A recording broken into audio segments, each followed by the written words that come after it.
Started. Michael, did you want to say a few things before the welcome pieces of the agenda? Yes, I do. Thank you, Michelle. I just want to, as typical, welcome everybody to be here. This is a meeting that we added in order to process as many recommendations coming forward from the subcommittees as we could prior to writing the initial report. And so we understand it's a lot of time. It's 5 hours. If we get through the process sooner than that, we'll certainly let folks go earlier today, but Michelle and team has put together an agenda that will allow us to hear what the recommendations are, ask a few questions if we have them, and then make a determination whether we want to vote them through as being a recommendation for the plan, or if we need to decide otherwise and send it back to the committee, or just decide it's not fleshed out enough for this year. So we'll go through a process, and Blake will lead us through to make those determinations. But primarily, just welcome. And I apologize for not being on camera. I'll keep trying that, and should be joining you quickly. So I'll turn it back to you, Michelle. All right. Thank you, Michael. So as usual, I'm just going to walk through some of the disclaimers. So this meeting is being recorded and will be posted to the HCA ESB 5476 webpage. It's also open to public, so please do not disclose any private or confidential information. If you want to provide public feedback, there will be 20 minutes designated for that during this meeting near the beginning of the meeting. Each person will have 3 minutes to provide feedback. Non-committee members will remain muted until it is time to provide or share feedback if requested. And there's exceptions for this for subcommittee members who are providing overviews of the recommendations. So know that if that's one of your roles in the meeting today, you can speak during that. Feedback that is not provided during the meeting can be submitted via email to hcaesb5476@hca.wa.gov. And with that, we'll move into roll call. All right. Michael Langer. Present. Thank you. Amber Leaders. Senator Dingra. Senator Braun. Representative Davis. Representative Griffey. Caleb Bantagreen. I'm here. Thanks, Caleb. Don Julian Saucier. Good afternoon. Good afternoon. Kiara Fisher. Alexi Orr. Here. Hi, Alexi. Amber Daniel. Hi. Hi. Brandy Flood. Present. Hi, Brandy. Stormy Howell. Chad Enright.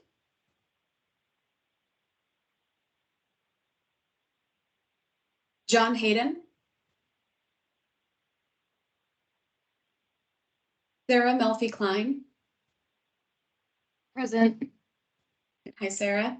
Sherry Candelario.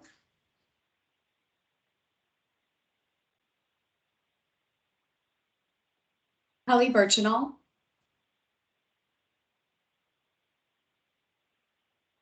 Theresa Adkison. I am present. Theresa. Sarah Gillard.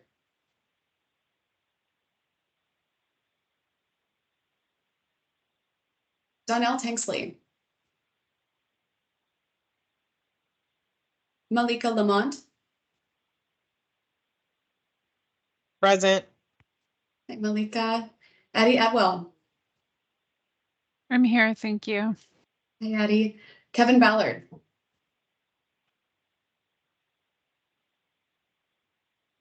Hunter McKim. Good afternoon. Good afternoon. Kendall Simmons.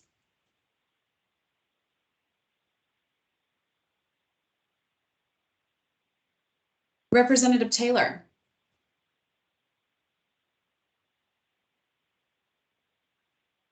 And Representative Mossbrucker. Okay, so this being a 5-hour meeting and all, we do expect folks to be in and out a bit, which is completely fine. So as folks join, we'll just take note of that. And I believe that wraps it up for agenda item number 1. Next on the agenda is a brief message from the State Medicaid Director and the Director of DBHR.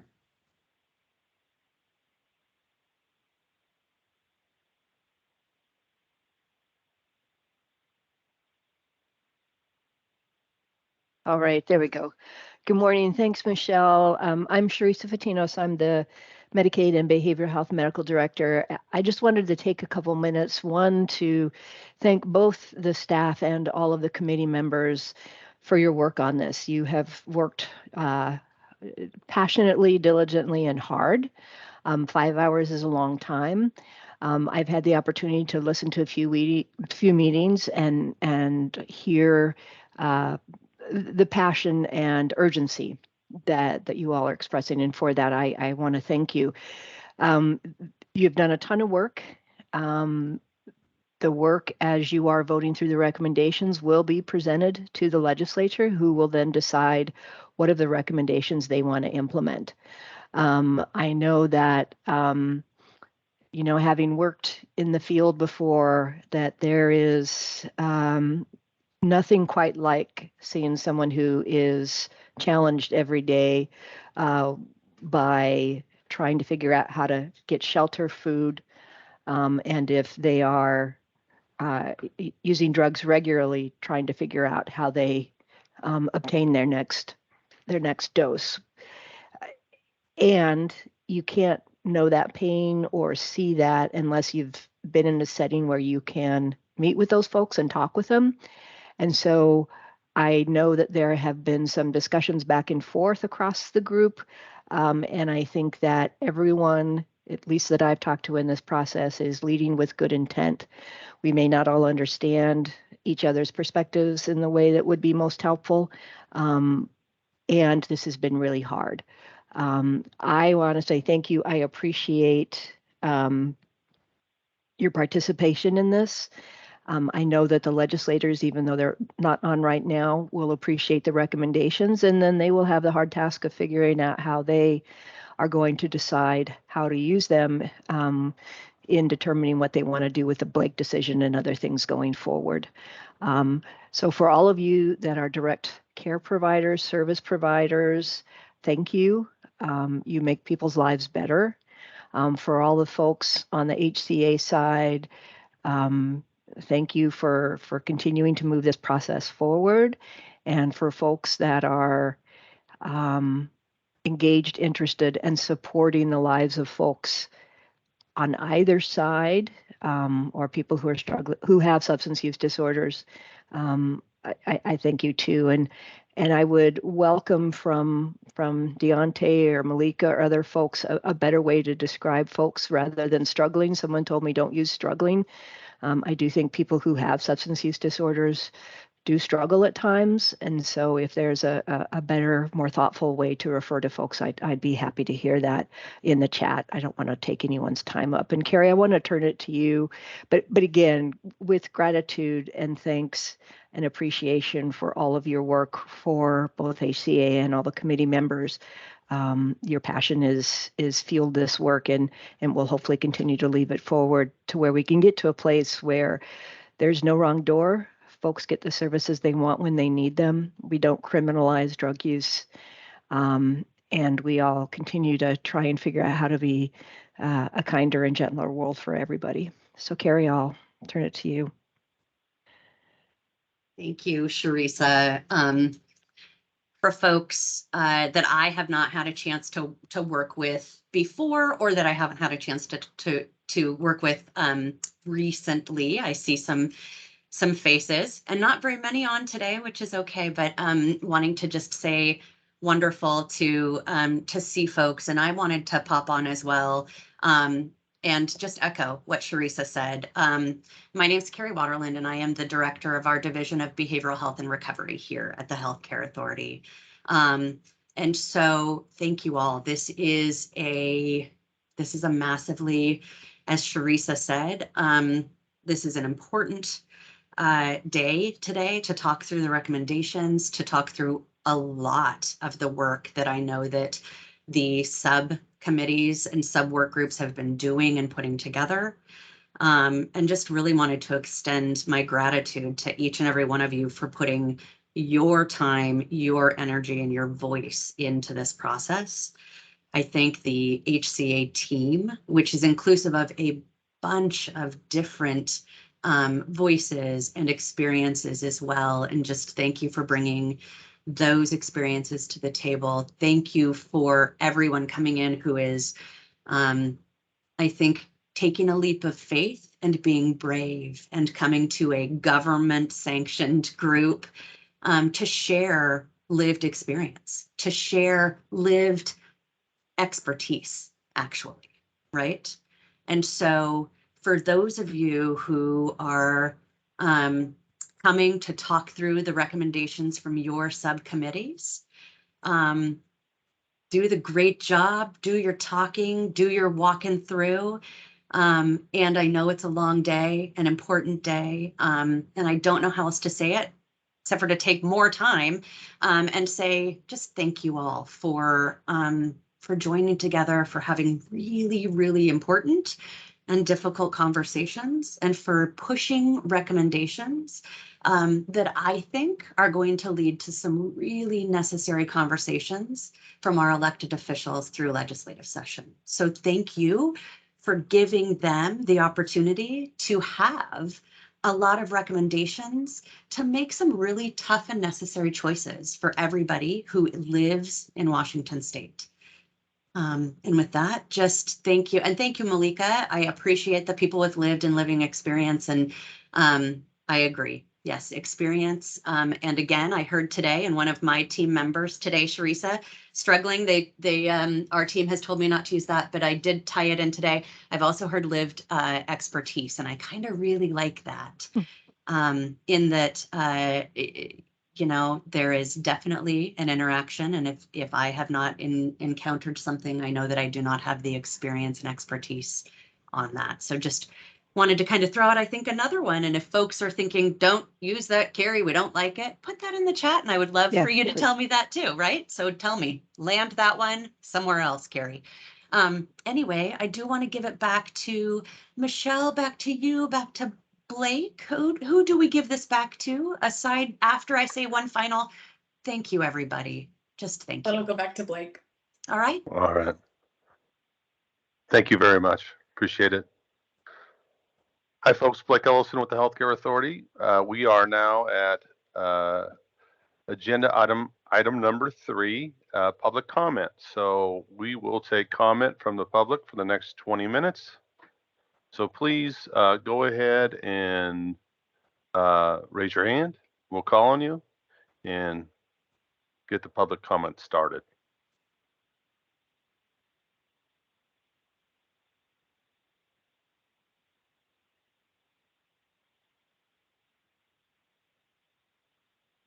All right. Thea, thank you. Hi, thank you so much for allowing me to speak for a minute. You know, as someone with lived experience, you know, I've tried to sit in and listen and speak up when appropriate. But I have to say, this just hasn't felt like a very inclusive process. And I know I carry a lot of privilege as a white woman who's highly educated.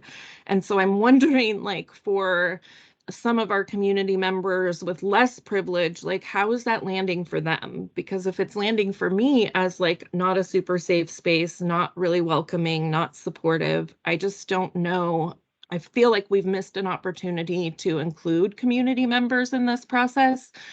And part of that like part of me being here is to like see, like, is this a safe place for me to invite other people to come and share their experience and their voice? And I haven't really felt like I've wanted to invite more vulnerable members of my community to share here.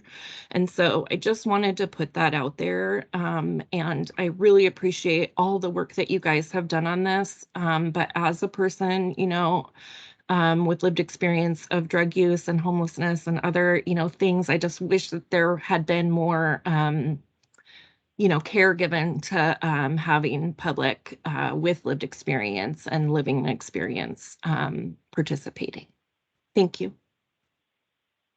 Thank you, Thea. Deontay. Good morning, everybody.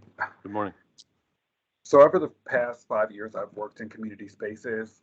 I've enjoyed being a keynote speaker at HCA events, as well as health conferences. And when I got this position as a community organizer, one of the main things that got me excited was actually being a part of these SURSAC meetings. Now, when we started the meetings in the first couple of weeks, I felt safe, like we discussed about community interactions and the intersections of community, the war on drugs, etc. And I felt included. But after a while, things just kind of started to shift. I wasn't, you know, some of my ideas just felt like a check off the box as opposed to implemented into action over the past couple of weeks. And I'd be so nervous that I would say things like, if that makes sense, as if my African-American vernacular, also known as ABV, didn't make sense to some of the people in my community from the SURSAC community members, right? It wasn't after about a couple of weeks or a week ago where I started to feel displaced, right? Now, a couple of weeks ago, I did a presentation on the Washington State drug laws and the racial disparities and its impacts. I was excited about the opportunity to speak about not just the war on drugs, but my concerns on not being heard in the meeting is something that I kind of went off script and talked about. And I got this outpour of love from HCA staff, from community members on how we can do better. Now, last week was a different story. As a vocal community organizer, what I do is bring in my community members so they can be able to hear, because these are laws or policies that we're going to be writing about. We're writing about them, right? And they were so excited to actually express their concern, right, and talk about what they've experienced, and they were cut off, you know. And what those 5 wonderful brothers ended up saying was like, you know, if they won't let him speak, then we're out of here. And they felt exactly how I felt, which was displaced. Now, by stating, the member that stated, oh, this is off topic of the agenda, is exactly how out of touch and disconnected some of these meetings have been. These members with lived experience, they're not toys to be played with, right? These brothers have survived the war on drugs, gentrification, mass incarceration, and the pandemic, and all above else, right? Racial injustice. Their merit badges of survival should receive medals of honor. And for anybody in these SURSAC meetings to brush them just aside, to brush them aside is putting us right back to square one, in my opinion, right? They're the reason why we have these meetings to begin with.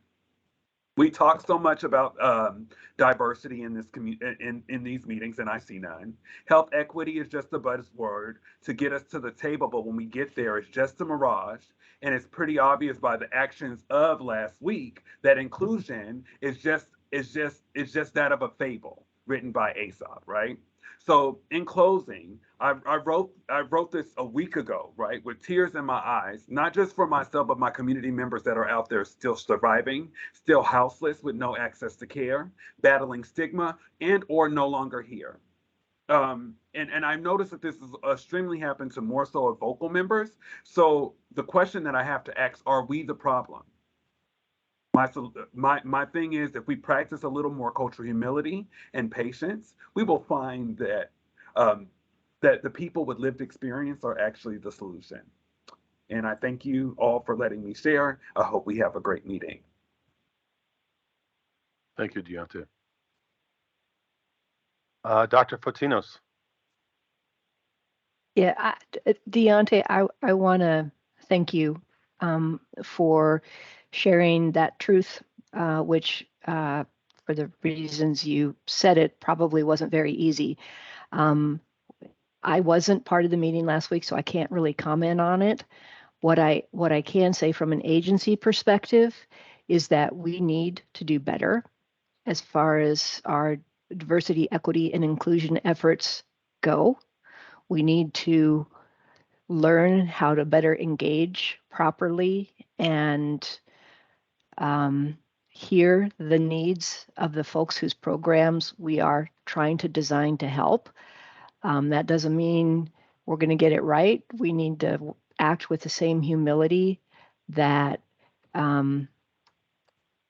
we need to act with humility and recognize that we have a long, long, long history of whether intentional or unintentional bias and racism to undo. And I can say from an agency perspective, we do value equity and inclusion. We do value the voice of the community, because if we don't have that, then we're spending a lot of time working a bunch of hours a week, answering a bunch of demands from people who don't even understand what Medicaid is, to try and do things. So thank you for sharing that again. It must not have been hard. I am sorry that was the experience.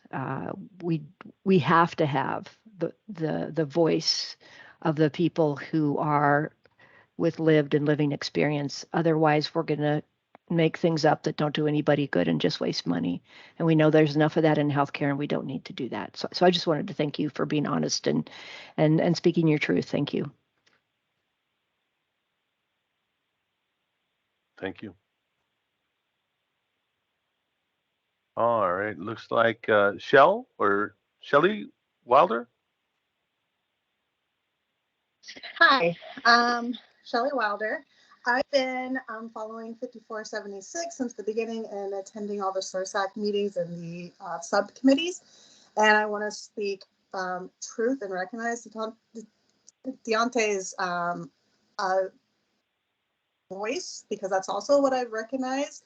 And I also want to encourage HCA to get out of the office and off of Zoom and out into the living world, because that's where you're going to find people with lived experience that you can get their direct voice, because 9 a.m. Monday morning is not where you're going to get people to attend or if they feel comfortable speaking in this environment. And you're not going to get youth, obviously, at a 9 a.m. Monday morning meeting. I also have realized or noticed that when evidence-based is coming forward, it's taken the same weight as just someone's opinion. And educated or not, I don't know, but should those be weighed the same if someone has evidence-based knowledge over just their personal opinion? I'm not sure. And what really I found surprising was when the vote came forward for what the criminal aspect of if what we were going to make this criminal offense or not. That seemed it seemed like it was thrown together very quickly, and the wording wasn't very professional, and there didn't seem like there was a lot of involvement on how those options should have been written and presented. It just seemed like there wasn't a lot of,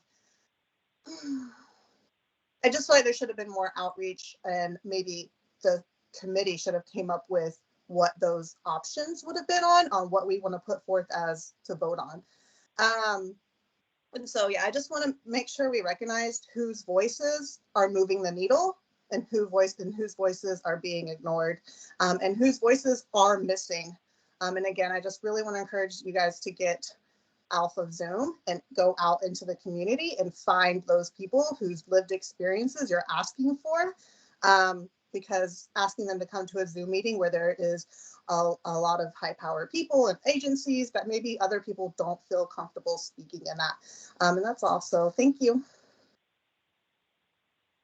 Thank you. Okay, still have more comment, more time for comment.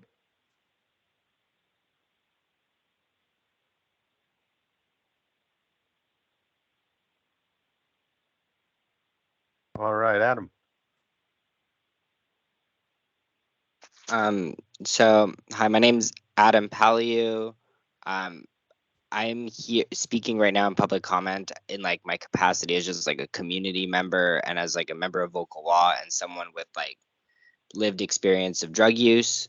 However, I also, if some of you will remember, is I presented as with my PhD student hat, researcher hat on last week, talking about safe supply, but that was not my first SURSAC meeting. I had been to other ones, and when I came with my lived experience hat and like my Vocal Law participant hat, I felt that like a lot of what I was saying wasn't listened to. If I put something in the chat, it was deemed out of scope, even if I provided like scientific citations.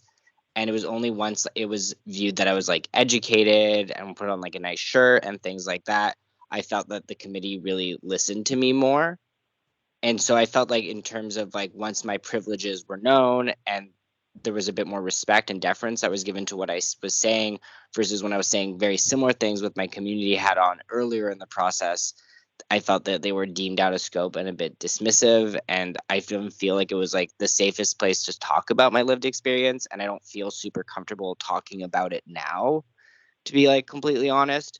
And I have like more of like the veneer of my academic hat on, but it feels like a lot of the here has not been cultivated as a safe space for people to share their lived experience, which I think is so important to inform like the process of how we need to respond to this crisis, since they're the people that are directly affected.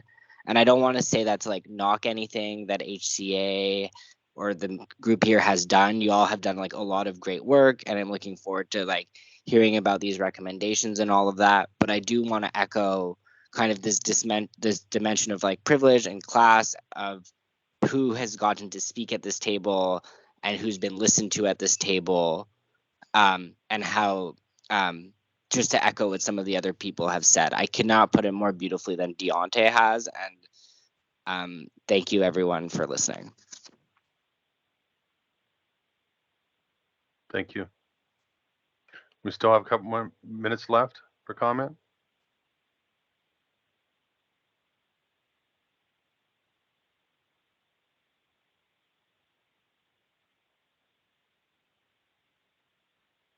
Last call. Public comment. All right, thank you everybody. Appreciate that. Let's move on to item number 4. We want to talk a little bit about the just review the voting process. We're going to be doing a lot of that today. We have quite a few presentations that we're going to be listening to and considering. And so, Michelle, you want to talk a little bit about and review that process? Thank you. Yeah, absolutely. So let me pull up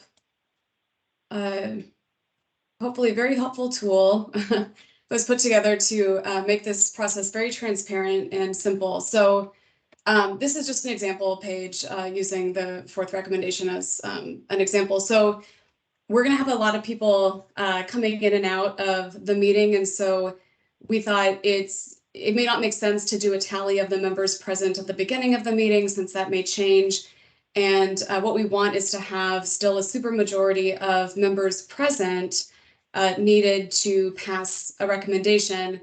In the norms and expectations document, it stated that if you're not present at the vote, you can't vote. So we're going to honor that.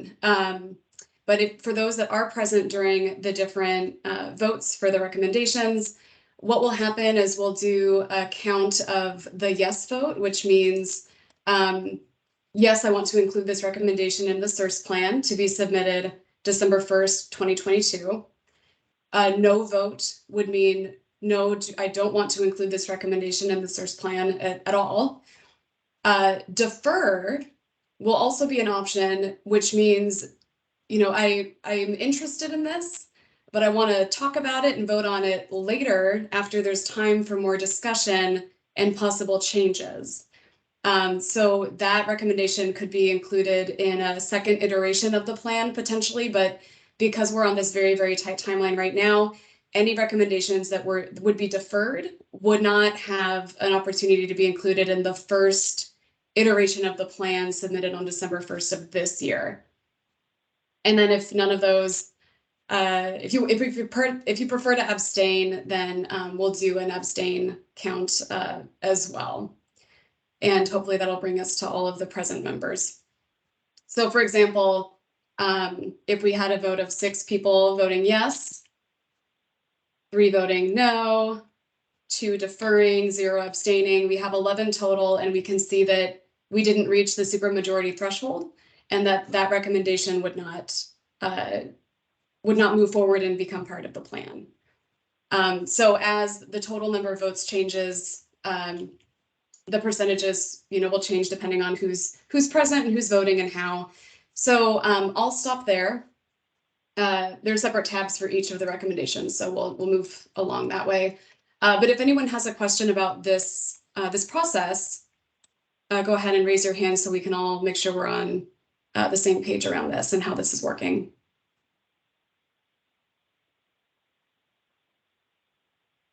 Well, hopefully that's clear. Okay. All right, thank you, Michelle. Appreciate that. Yeah. So we are going to move on to our first presentation of today, recommendation number 4, training foster parents of children with SUD. This is recovery support services. And it looks like we have Sherry and Alex up to talk about this proposal. Now, Michelle, how long for the proposal and how long for Q&A? Here I see everybody's got 25 minutes. Right, yeah, thanks, Blake. There's 25 minutes set aside for each recommendation. So within that 25 minutes, we'll have a brief overview from a couple subcommittee members or one subcommittee member to make sure that everyone knows the overall, what the recommendation is about. And then there's a bit of time for some, just a few questions or comments, concerns that you'd like to express or get clarity around before the vote. There's not time for changes in this round, right? But there is the defer option for the vote if you really want to have more time to discuss. And then we'll have the vote process. So I think about maybe 5 minutes for overview, 5 minutes for the actual voting process, and everything in between can be for questions and comments. Okay. Thank you. Okay, Alex and Sherry. Hi everyone. Let me just share my screen here.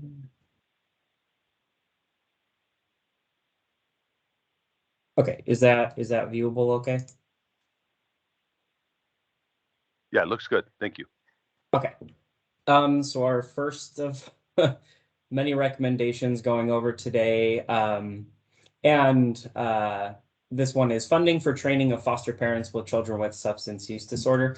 And I do want to preface this one. We do have a couple of people here who are SURSAC members that really helped inform this one as well when we were on this one. So Amber, I would love to not put spot on you, but just lean on if there's any questions or anything as well on this one. So this one was created with the acknowledgement that there are numerous gaps that exist in services for foster care children. And this recommendation would provide an enhanced substance use and substance use disorder training and recovery support education, creating a supportive environment, such as like the CRAFT model or other evidence-based practices for children and transition age youth, for foster and kinship guardians and caregivers of displaced youth. Mainly because there's a rising concern that youth living with substance use disorder have typically, it was brought up, have been, falsely correlated or bunched together with, youth who are predisposed to violent impulses or, domestic violence, those sorts of things. We would like to include kinship care and training, wraparound services, and other benefits that foster care families can acquire. Would also include servicing transition age youth with substance use disorder or mental health. And we made sure that this recommendation was informed by, and in our primary dialogues from individuals from the Department of Children, Youth, and Families, DCYF, Community Youth Services, and Away Home Washington. We didn't have a representation for Away Home Washington, but they were suggested that, if approved, we could get some buy-in from them alongside individuals with lived experience. And we'd also like to continue to hear from foster families that may be able to share gaps in the system.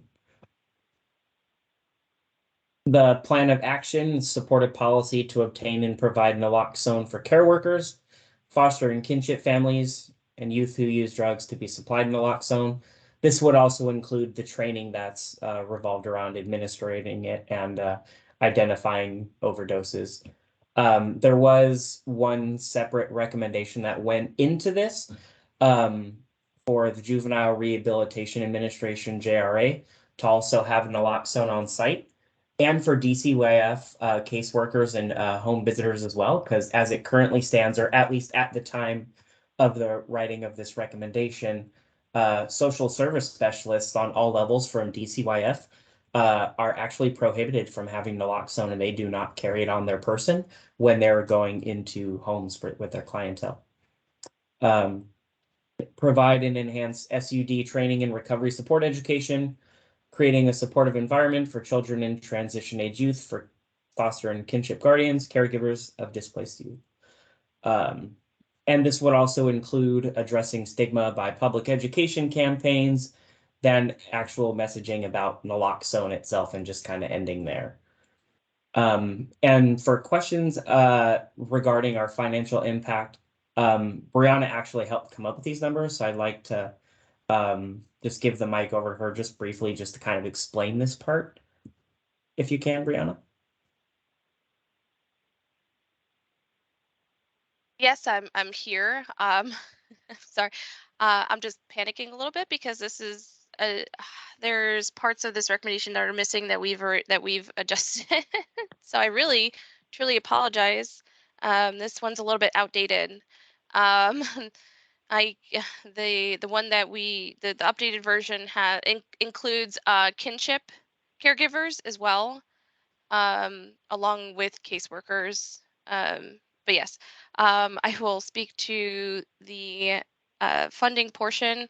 So I collected the data from our foster and kinship statistics here in Washington State from 2021 and 2022. And these numbers are based off of the current price for naloxone given to 20% of the population. We know that they would probably need more, but to at least start by providing those naloxone kits out, and so that we can at least pilot it or just get it started of getting these kits out to those children that need it. The educational campaign is based off other educational campaigns that were provided in the past through HCA, along with the training development and trainings to be put on through HCA or DCYF.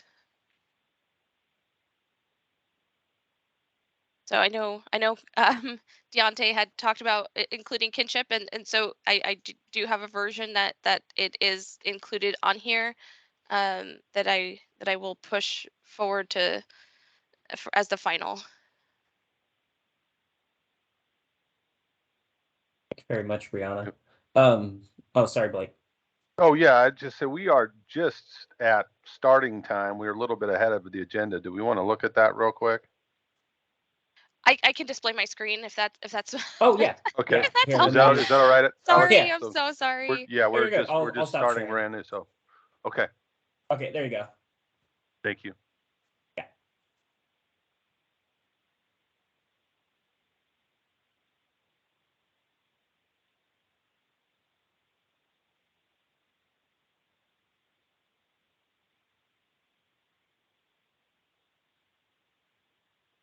Okay, All right, hopefully Brianna, everyone.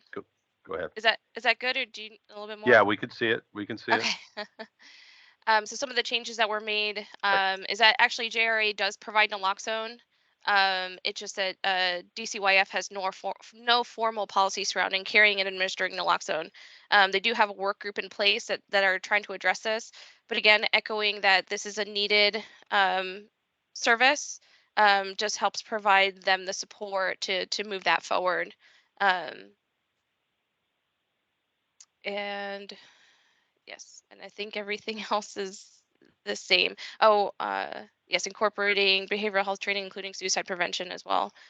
I know that kind of touches some of the work of 1477, but we wanted to incorporate as much as possible to these families. So does anybody have any questions?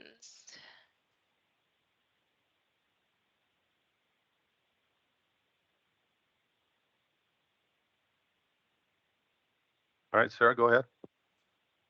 Thank you. Yes. So my concern, I don't see bio families included anywhere in this recommendation. And so if we're making recommendations to support support the environment in foster homes, and the, of course, eventual goal of child welfare would be family reunification. We could, anything that's made to be a therapeutic service to support the youth that doesn't include the bio family could inadvertently harm chances of reunification. So I just think that's such an important piece that I don't see incorporated here. If I'm wrong, please feel free to call that out, but I don't see that included in this recommendation.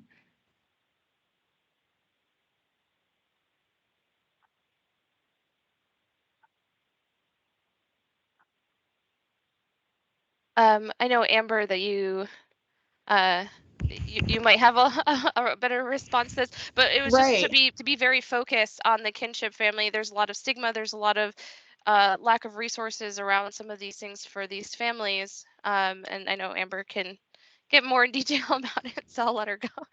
Yeah, and actually, it's not a bad idea to have a recommendation that talks about, CPS involved or DCYF involved parents after reunification or as part of the reunification process being, provided with these trainings and this help.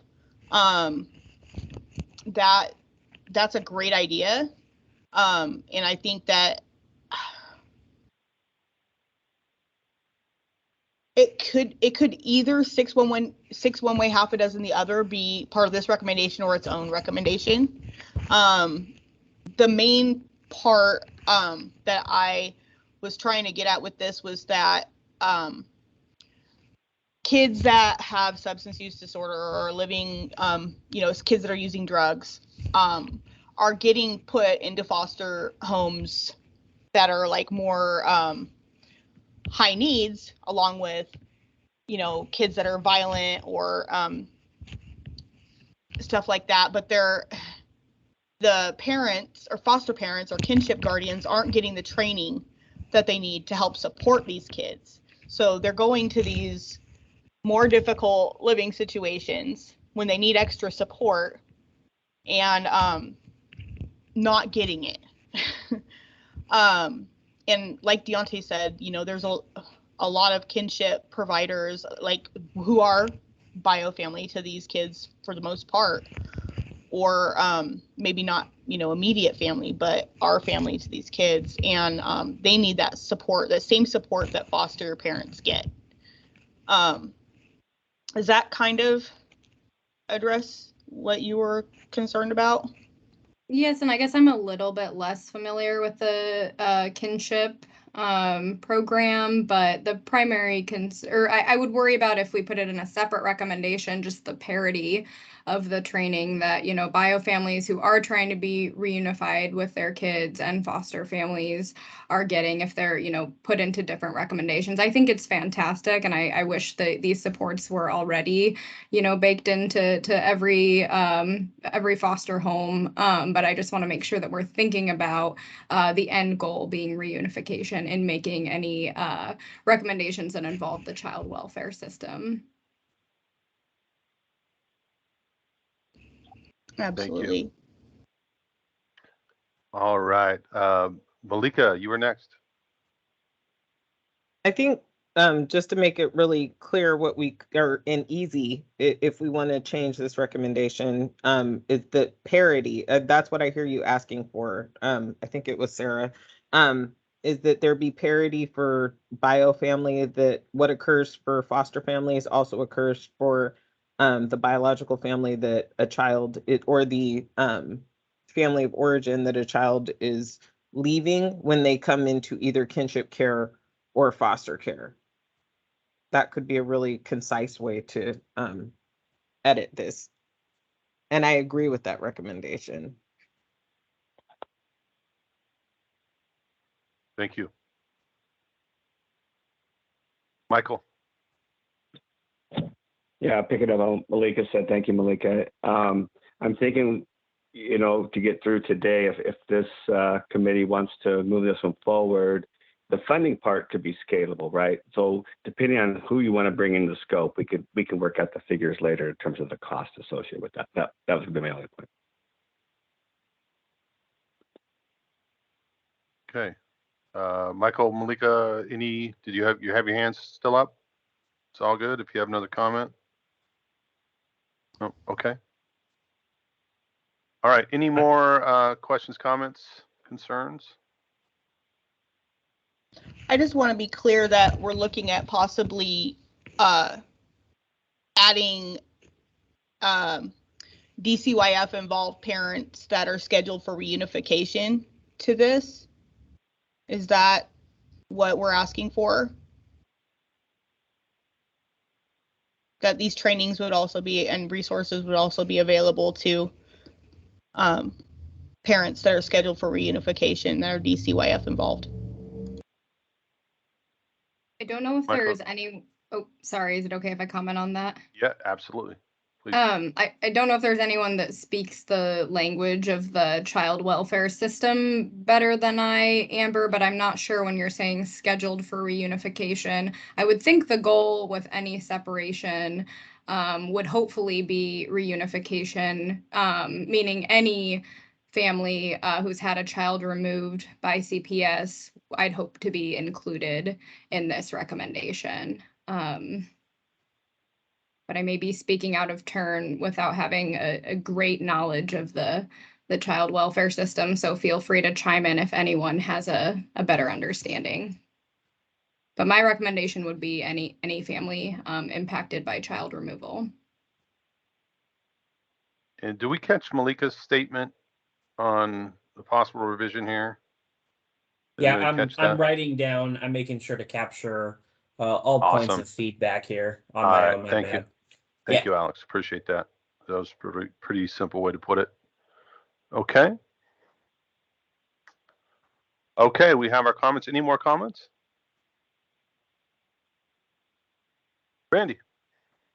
I just had a clarifying question.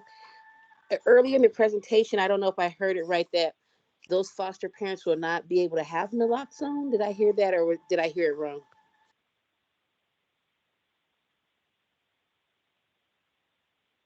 It is to provide them with naloxone.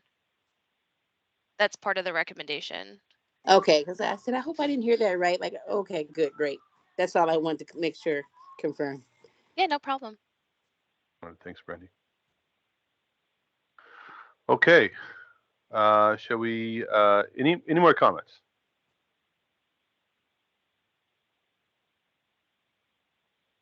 Just as far as recommendation, I just want to make sure I captured it, Malika. Just it in essence, or overall, making sure that like any services or anything that comes out of this recommendation, just making sure that it's stated in here that it's also available to, you know, bio moms and dads. That way, that there's, you know, that there's parity between the family of origin as well as the foster, you know, or kinship family. That everything that is offered to the kinship or foster family is also offered to the bio or to the family of origin. Awesome. Thank you. Thank you for that clarifier. Just want to make sure I captured that right. So Michael is our chair. Can we make that revision right now like we are? Yeah, I think we can make Oh, amendments through the, through this process if it's up to the committee. So if they want to make a amendment and then vote on that final product, I think we'd welcome that. I mean, is anyone opposed to it? Putting that in there? I'm not. Good question. Anyone opposed?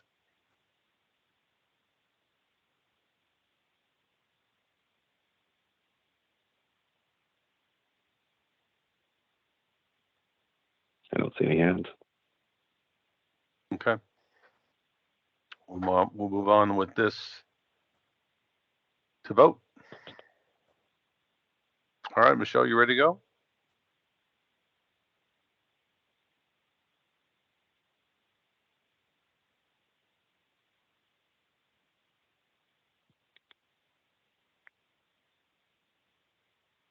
Michelle, did we lose you? She said I'm here. Sorry about that. It was just all right. Getting the right window to share. All right. So, Blake, do you want me to facilitate this piece here? If you want to do it like we did last time and call for the vote, and then we can tally, and I'll help you tally them up. Sure. So all in favor of this recommendation to fund training of foster parents and family of origin with children with substance use disorder, go ahead and raise your hand. And we'll call out names to make sure that everyone's knows that their votes are being counted here. Okay, so I can do that. We'll go with, we have Kevin Ballard, Randy, Theresa Atkinson, Amber Daniel, Caleb Banta Green, Alexi Orr, Julian Saucier, Addie Adwell, John Hayden, Rep Griffey, Malika Lamont, Hunter McKim, and Sarah Melfi Klein. Great. So it So looks like we have 13. Yeah. Great. All opposed to including this. Oh, sorry. Hands down, please. Clear the slate here.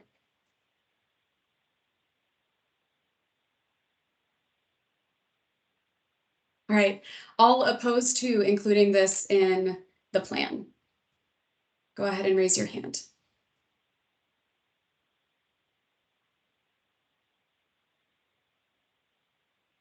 Tally 0. Would anyone like to take more time with this one and defer it for further conversation and inclusion later?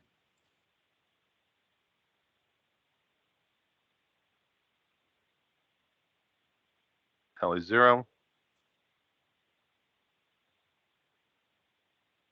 And raise your hand now if you are opting to abstain from the vote in this one.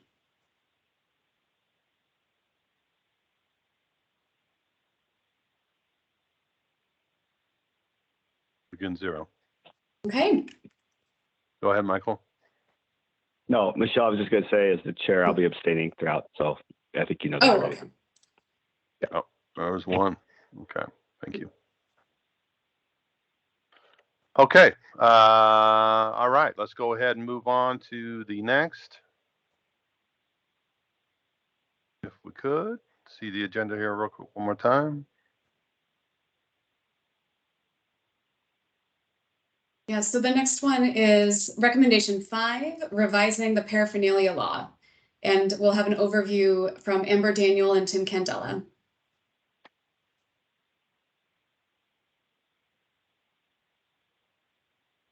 And this one's from the Outreach, Engagement, and Diversion Subcommittee. Go ahead, Amber. You want to take this one? Sure.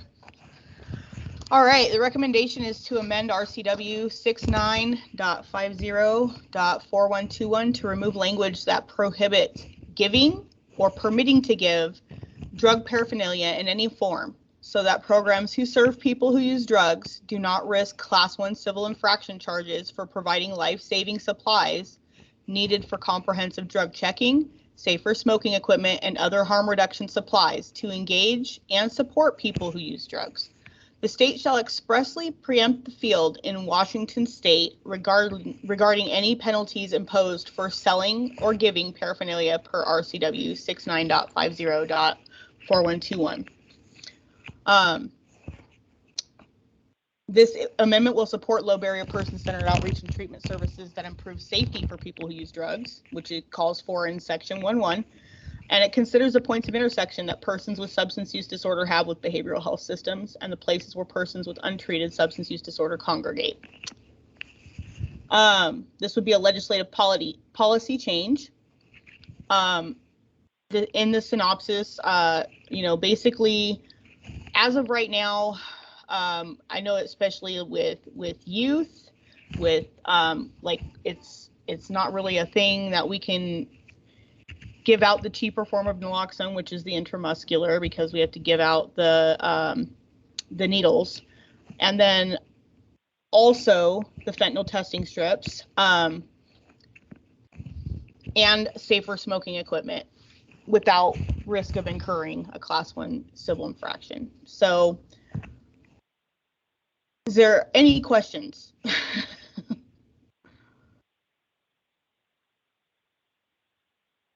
I think we all know that harm reduction saves lives.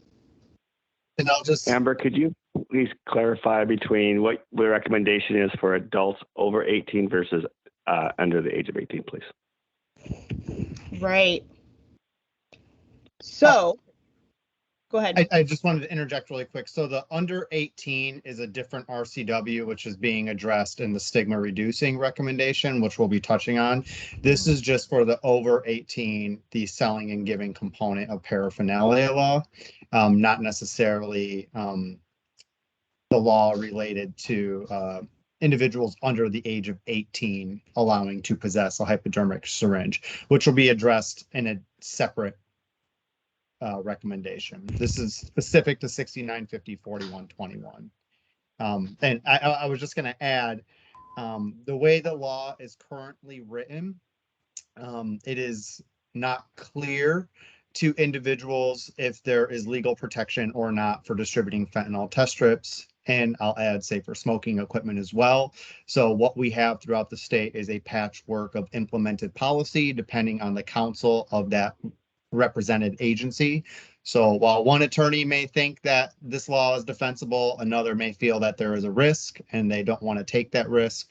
So we're asking for explicit protection for programs from receiving a Class 1 civil infraction. We also added a multitude of supportive research that's related to infectious disease, also related to engagement and the likelihood of individuals transitioning to treatment or other care modalities. In addition to that, how we can also engage individuals who are dying from stimulant overdose in a more meaningful way. And then also onto that is some other information around care connections, especially for people living with HIV. These are some of our brief considerations for young people. This does say that it should consider and allow programs to legally provide supplies to people 18 and younger. Again, we'll be addressing that in a separate recommendation that is more geared towards working with young people and people under the age of 18. In addition to that, we have our considerations for our rural communities as well. And then also our considerations for our tribal communities. What I did want to add at the very bottom, this technical amendment could look something similar to the technical amendment already currently in the paraphernalia law, which gives legal protections to specific entities for distributing syringe injection equipment, which that was put into place, I believe, in 1998 or 2002. So that's highlighted what that technical amendment looks like. And then lastly, a SURSA member also provided some integration feedback to this recommendation, which highlights ADAI's safer smoking brief and also highlights the comprehensive drug checking program that they will be implementing. So this would just provide greater protections to that program as well. Here is some crude data on the method of use for fentanyl, which you see that one of the highest proportions is smoking. And then lastly, here is some data points from the Tacoma Needle Exchange, which recently just implemented a safer smoking program. And the synopsis is that they are engaging with a higher proportion of individuals in the community compared to when they were just giving out syringe injection equipment. And then below, we have all the citations for our studies. So I just wanted to add that little bit. If folks want me to stop scrolling up and down, I will. If you want me to scroll to a specific point, I will as well. I'm not trying to make you dizzy.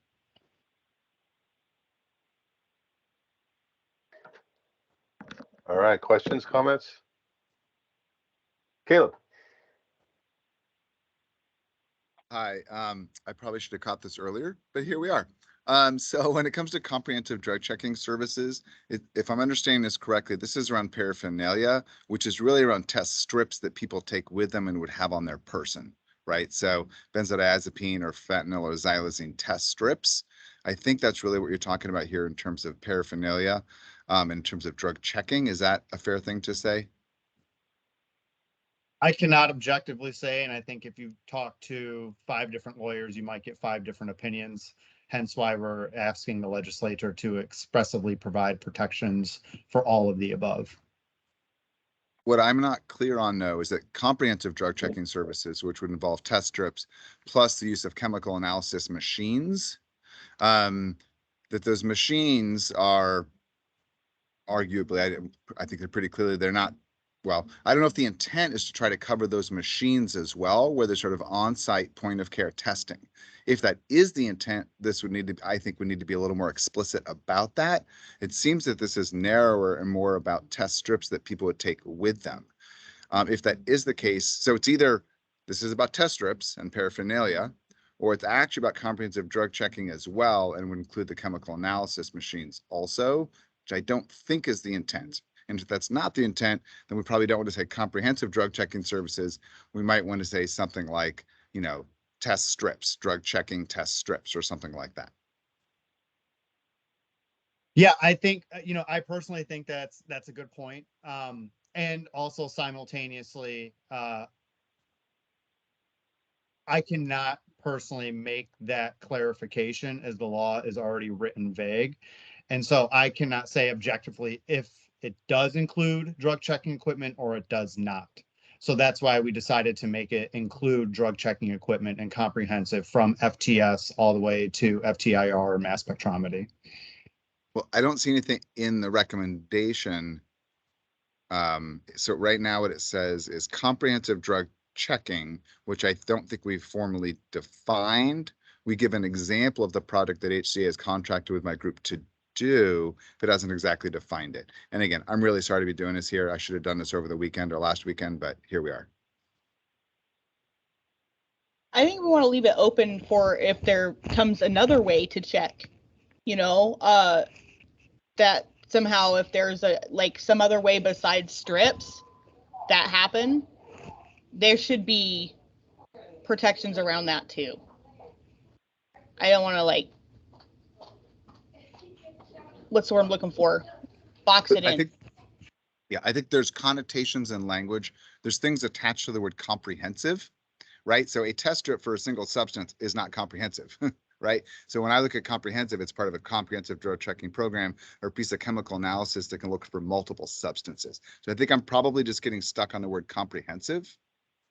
And perhaps even just removing that word would make it a little narrow and more specific, that it's more around paraphernalia.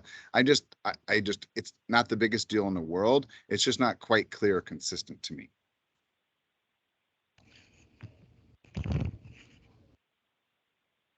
So a solution would be to take the word comprehensive out of the recommendation or leave it alone. I don't care that much, but I am raising it as some ambiguity. So we could say supplies needed to check for the presence of drugs or of substances. We do, but we don't have any flu shots yet. So at some point we will be getting those flu shots. I don't know. I'm Curious what other folks have to say.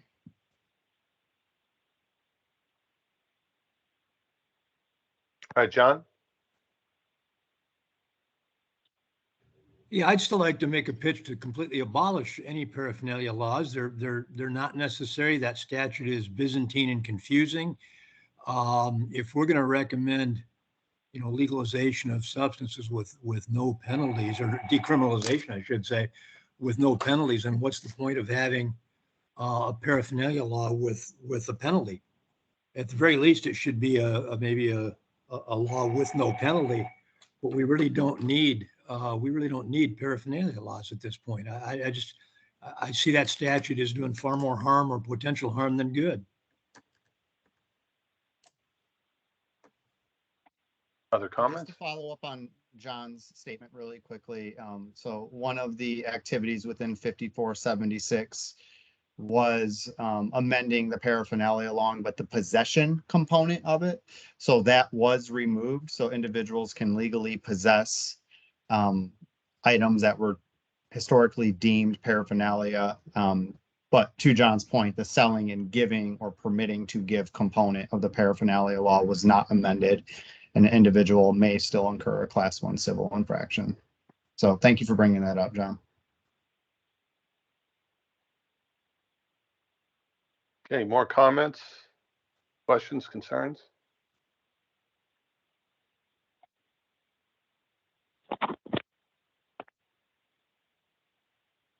Michael? Just responding to Thea's point, I mean, if we want to cover the machines, we just would probably want to say drug checking supplies and equipment.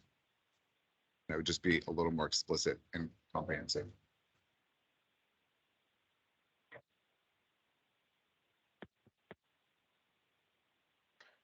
Okay. Any objections to that?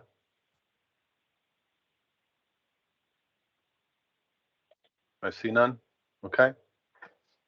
Michael? Yeah, I want to come back. Tim, I think you addressed this earlier. The question was about rural, then it was about youth, and the subcommittee is recommending that youth have access, although you're saying this recommendation doesn't cover youth. So what does it do is it all ages? If it's changed as recommended, does that mean any ages has access, or only adults over the age of 18 and older? I know with the changes in 5476, the possession of paraphernalia law included individuals under the age of 18.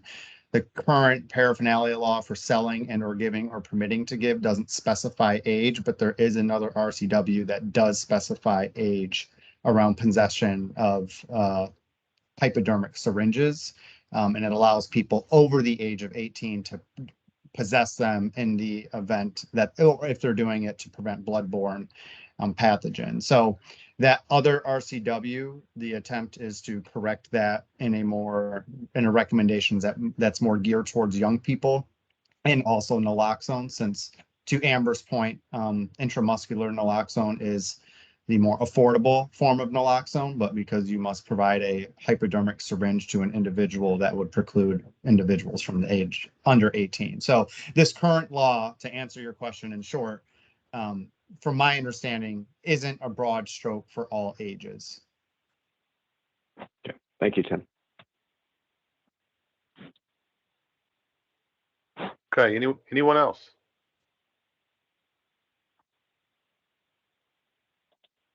All right, Michelle, per our process, are we ready to vote? Yeah, it looks like it without any additional hands up. So I've adjusted the language on my end to hopefully reflect where we're at with this one. All right, so here we go. Amend RCW 6950-4121 to remove language that prohibits giving or permitting to give drug paraphernalia in any form, so that programs who serve people who use drugs do not risk Class 1 civil infraction charges for providing life-saving supplies and equipment needed for drug checking, safer smoking equipment, and other harm reduction supplies to engage and support people who use drugs. So if you are in favor of adding this into the plan, please raise your hand now.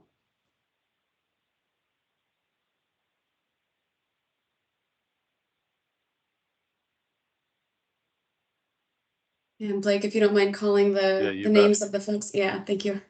Just one moment. All right. We have Caleb Banta Green, Sarah Melfi Klein, Theresa Atkinson, Amber Daniel, Alexi Orr, Julian Saucier, Randy Flood, Malika Lamont, and Hunter McKim. 9. All right, hands down, please.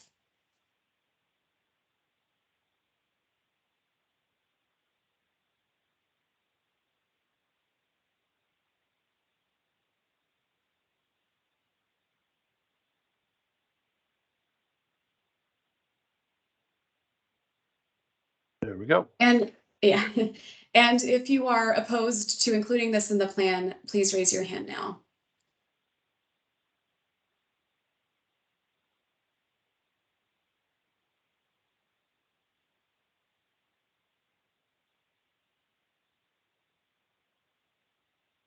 All right, looks like John Hayden.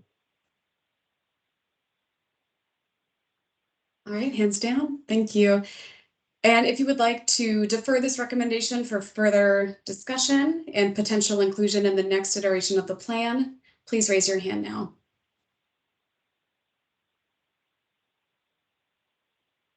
We have Kevin Ballard.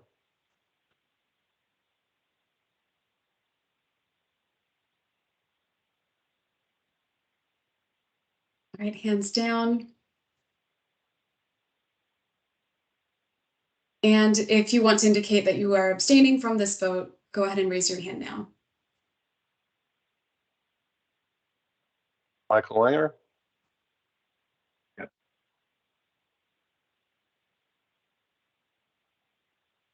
Just the one. Go ahead, Michael. No, You're I was raising just your putting hand. that up. Okay, okay. Yeah. All right, thanks. All right, so we've reached supermajority threshold with this one as well. So thanks, everyone. And we can go ahead to the next agenda item.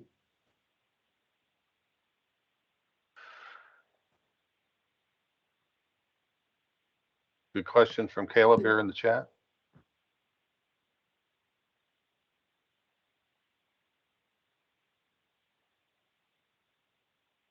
We need a quorum and I would think that. All right, so first comment, I would think that age of self-consent for adolescents for sexual health and mental health SUD care would be relevant regarding harm reduction services. And then just check, yeah, and then checking, we need a quorum and a supermajority 60% quorum was established. Anyone else speak to this? I'm not sure. Michelle, I think this comes back to, we talked last time, we were taking 60% of the folks that were present. And so I think what we're doing today, I believe we had checked last time to the bylaws or guiding principles. And I'm not sure we said anything about that. So I think we made a determination last time it was 60% of who's present. If not, then the alternative would be basically, if we don't have a quorum, we would forego this and then we'd have a harder time getting things. The input. So. Okay, we shall move on. All right, Michelle, could we see the agenda again, please? Yeah, we're going to move right into someone pulling up the recommendations. I'm just going to read it. Oh, okay, great. But the next one up is the BHASO RNP data reporting. And that's actually me. So let me pull that up now.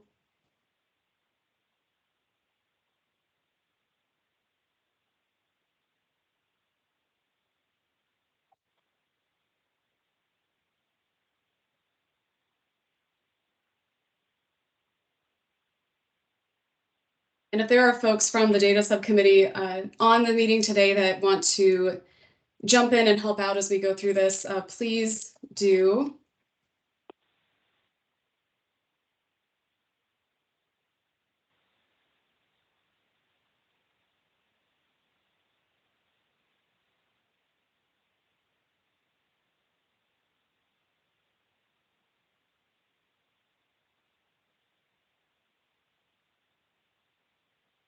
I'm sorry that, no, I think I pulled up the wrong one.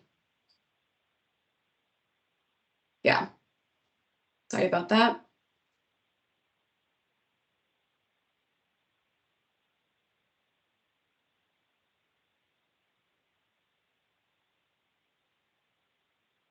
And all of these recommendations are attached in the meeting, and you should have also received them multiple times over the past couple weeks, with the latest ones from last Thursday morning.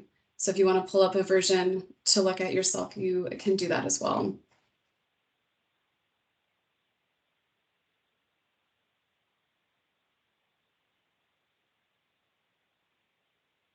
All right. So, so this recommendation has to do with the SURSAC's role in providing feedback for the RNP quarterly reports. So there's two pieces to this one. One, establish specific data collection and reporting requirements among behavioral health administrative service organizations, BHASOs, related to their regional recovery navigator programs. And then two, identify the data to be included in the RNP quarterly reports for SURSAC review to monitor program effectiveness and inform recommendations for improvements. So this covers pieces of the bill pertaining to section 1.3H, which is related to reporting requirements by behavioral health administrative service organizations to monitor the effectiveness of the recovery navigator programs and recommendations for program improvement, which must submit quarterly reports to the authority with information identified by the authority and the Substance Use Recovery Services Advisory Committee for discussion at meetings following the submission of the reports. So the Recovery Navigator program, much of it was developed and began to launch prior to this feedback. And so a lot of it's covered. So what we did in this recommendation is tried to be very clear about what's already established, what the current processes and data collection looks like in the RNPs, what the BHASOs are providing to HCA. And then, so that's part one, current state. And we kept the track changes so you can see how this is different from the first version that you received. So there's the current state of the BHASO data collection. There's referral and outreach data that's being collected, case management data, and an engagement report. And then part two has recommendations, new recommendations for BHASO data collection that could be immediately implemented. And it would take too long to read through all of this, so I'm just going to count on you to look at your own copy for comments. And then part three is recommendations for the quarterly report content specifically. So among all the data being collected, you know, what should go into the actual reports. And then part four is future evaluation recommendations contingent on a new data infrastructure. So all of the pieces of this part of the recommendation are would be ideal based on the, you know, what the subcommittee has determined, but is also not possible to implement with what we have right now. So we would need a new data infrastructure, and if that were to be implemented, we would then begin to or want to include all of these other data elements. And if you're wondering, well, what would that new data infrastructure be or look like? That is the second recommendation that the data subcommittee created that we'll be looking at on October 3rd. You should already have a copy of the first version of that, so that's a separate recommendation that covers a bit more. So that's the overview of the recommendation. There are a lot of lists of data elements in here. I hope that you've had a chance to take a look because it's a lot to absorb just right now. But if you have any questions or comments from what you've seen so far or what you've read, now is the time.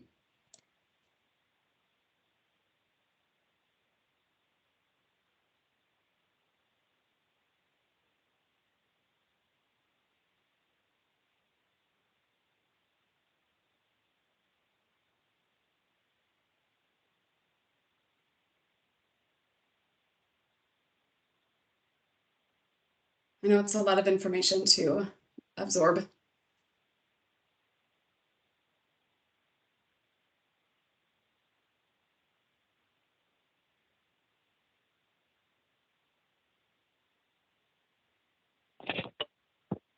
Yeah, Michael, go ahead. Yeah, I was going to say this is a lot to take in, and I know folks had a chance to look it over a bit ahead of time, but it gets in pretty good detail. There is a need to collect data and to be able to tell our story.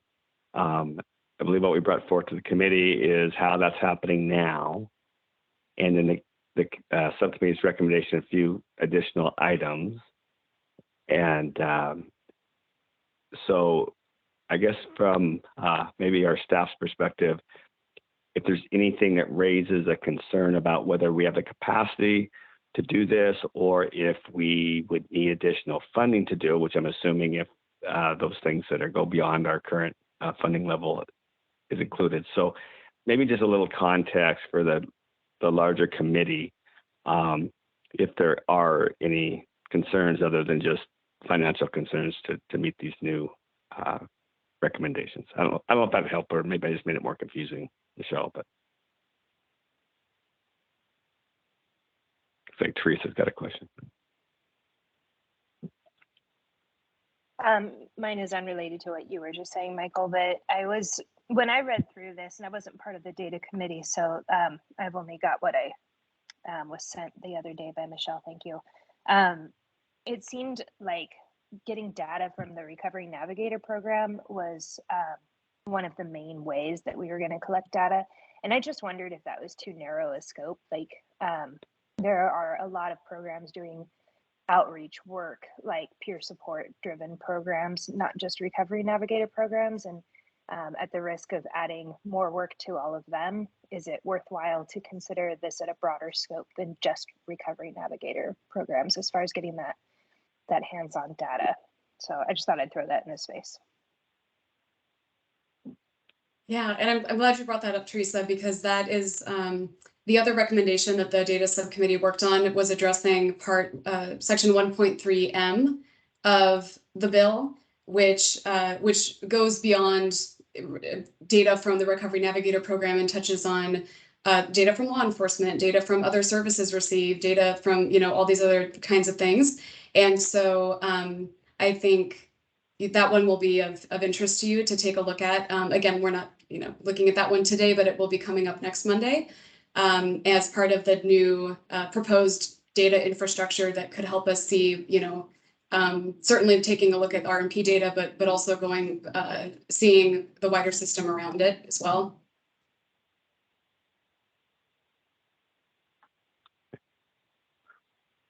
I'm going to keep my hand up here. Thank you, Teresa, and ask a question a little differently. Of our response to this now, HCA's response to how we're needing to collect this information now, we've listed out in those pages below what we're doing. Are there any additional elements that while we're already collecting that are being recommended? I don't see them on the screen. I had read everything, but I can't recall what those extra items are.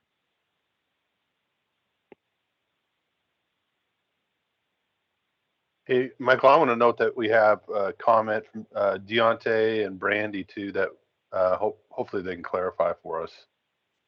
Okay. Well, then that's really. You want me to clarify something you said? Yeah. If you would, I saw Deontay. I think we should look at at the bigger scope. Well, I was agreeing.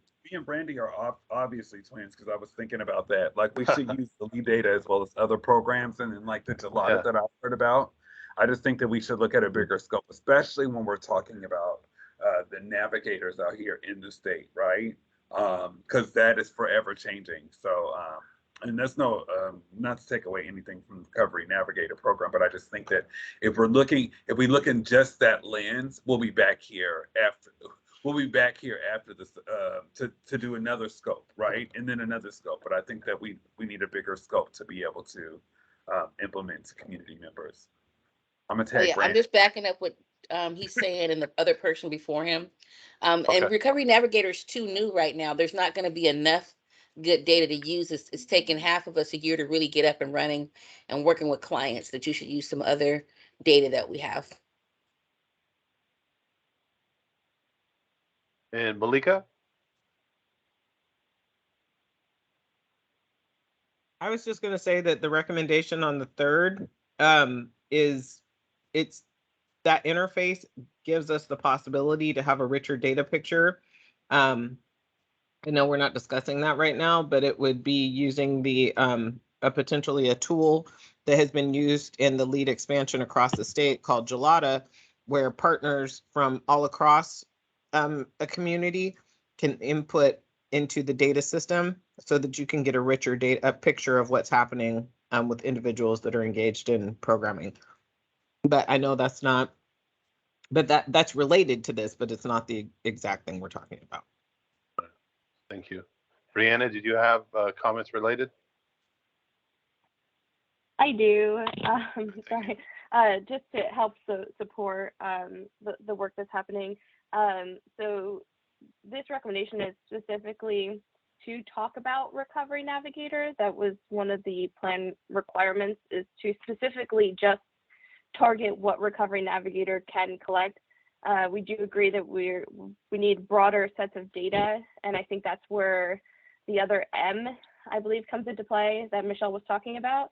So that might help clarify some things, and then also wanted to give the perspective from the HCA DBHR side that we are looking at ways to collect from the various programs that we have here at HCA. They're still in the very embryonic phase. So we're not to scale, and we're not collecting the data yet. We're starting the groundwork for it, but we are looking at collecting all the various types of data from the various types of programs that we have across the state. Okay, thank you. Just my 2 cents. Okay. Michael, you still have your hand up? Yeah, I'm just trying to hone in here so everybody's looking at the right language to vote on. So I think it's in number 2 and 3. Is that right, Michelle? Yeah, I think so. And it would probably help, if we've got time to run through parts 2, 3, and maybe even 4, where we are, looking at what the new data infrastructure, that second recommendation, would be helping us do with this. Because that, it is part of this recommendation too. So I believe we're doing pretty well on time, that we have a minute to do that. Is that? We are. I saw Caleb's hand up though too here. Caleb, Okay. did you have anything you want to jump in with? I'll mention it very high level now, and maybe it'll come up later. So my understanding is this recommendation was around Recovery Navigator program data explicitly to get those data clean and linkable to other data systems. And then I think Brianna did mention it. And just for context, for those who are not blessed to have worked with state data for 20 years, which is a true source of joy and confusion in my life, but also a dissertation. So there are a lot of state data. And this isn't saying there aren't any other data out there. There are a lot of other data out there of varying quality, but just to let you know, you have all of the Medicaid care utilization data. The DSHS Research and Data Analysis hosts multiple data sources and actually is able to aggregate and link them.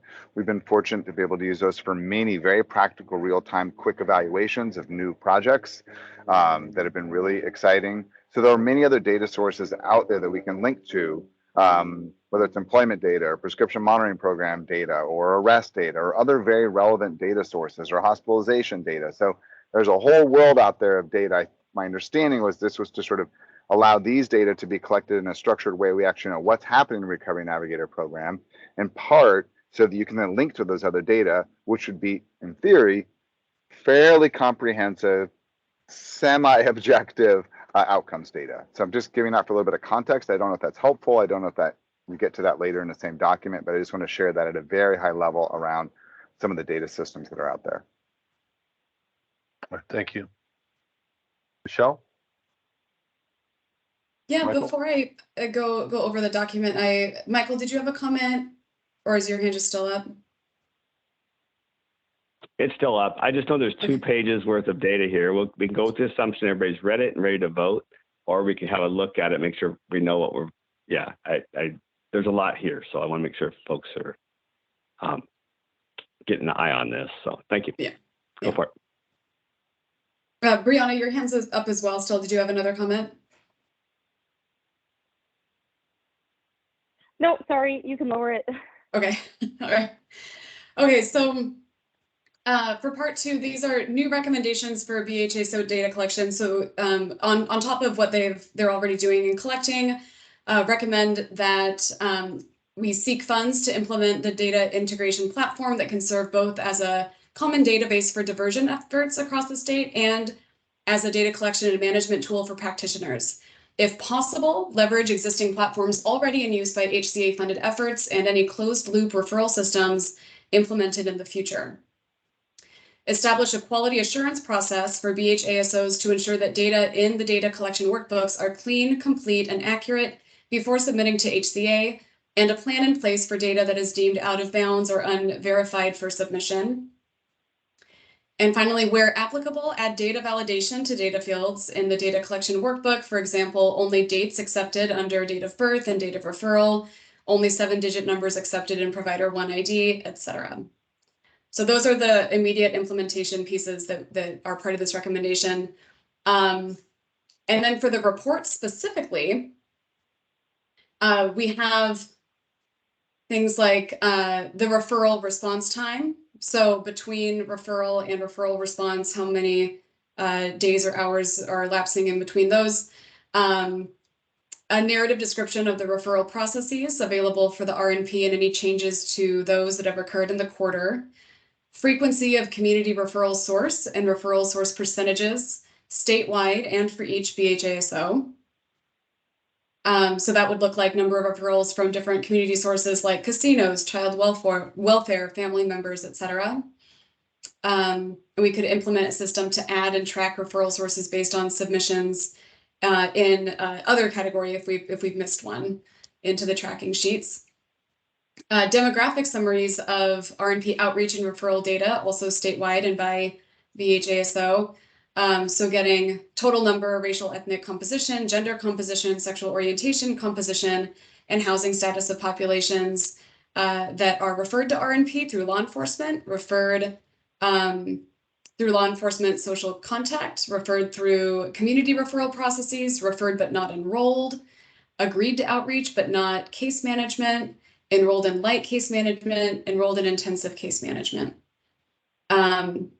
Getting frequency of reasons for referral. So these, I just want to remind everyone, as the SURSAC, these are what you would be looking at in the reports. So if there's anything that is not here, right, that you would like to add or you want clarification on something, please raise your hand, let me know.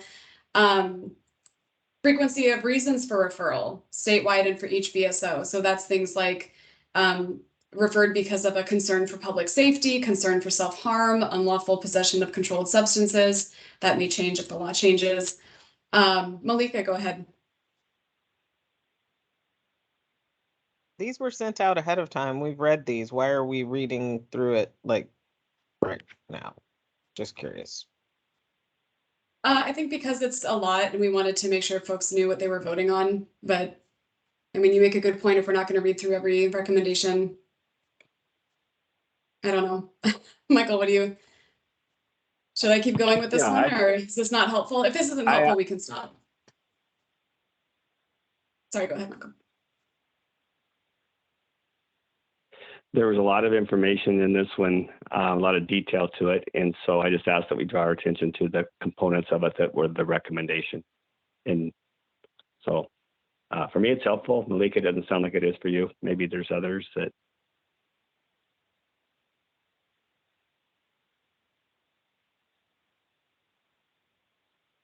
Yeah, Kevin?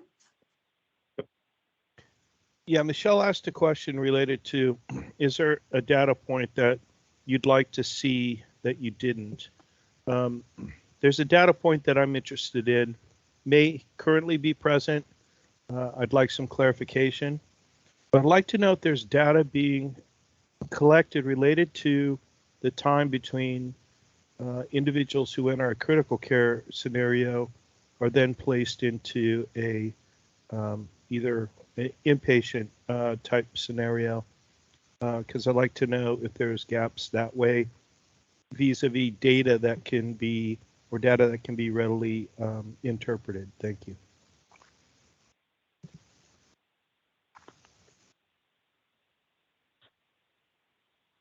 Kevin, does that relate directly to the Recovery Navigator program, or is that something you would like to bring up at the broader data collection information? Specifically for broader data collection, I think it could be a useful piece of data. Okay, thank you. Kevin, if you don't mind writing that down in the comments so I can remember that for the next conversation, that would be really helpful. Yeah, no worries, but I don't have comments available to me right now on my screen. Okay. I'll come back to it in the transcript. Thank you.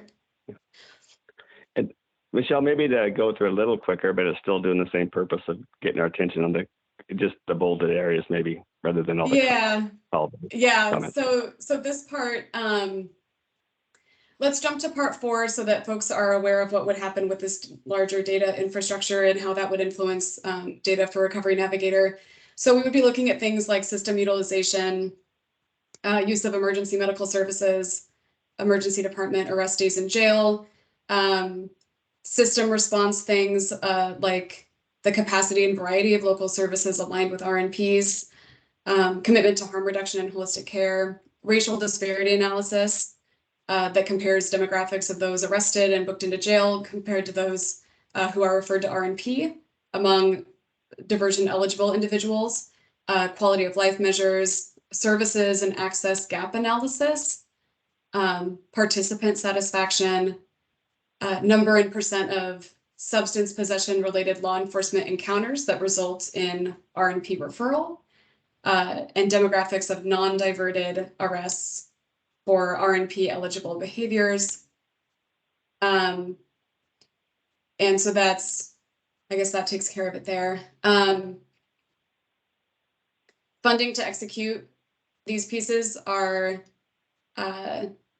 secured within the existing RNP budgets, approximately 20 million per year. Implementation of part 4 would require additional funding. So just want to note that as well. Are there any other questions or comments to be made before moving to vote on this one?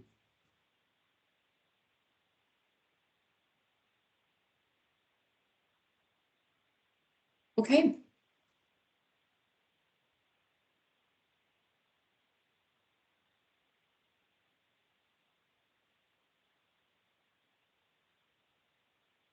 So if you are in favor of adding this recommendation to the plan, go ahead and raise your hand now.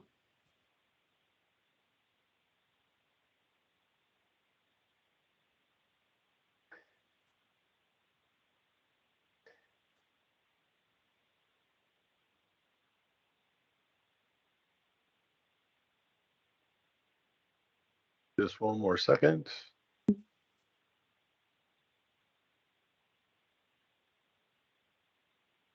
All right, we have Theresa Atkinson, Kevin Ballard, Malika Lamont, Julian Saucier, Amber Daniel, Caleb Banta Green, Sherry Candelario, Hunter McKim, Brandy Flood, and Sarah Malfi Klein. Thank you. Hands down, please. Okay.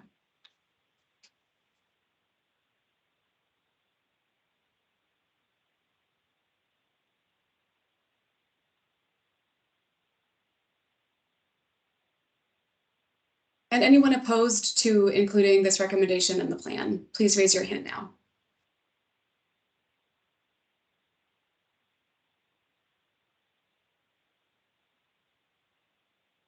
Zero.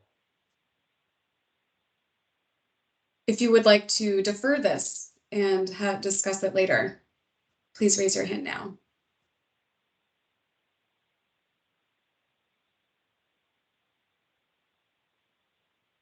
Zero. And if you are abstaining from this vote, please raise your hand now.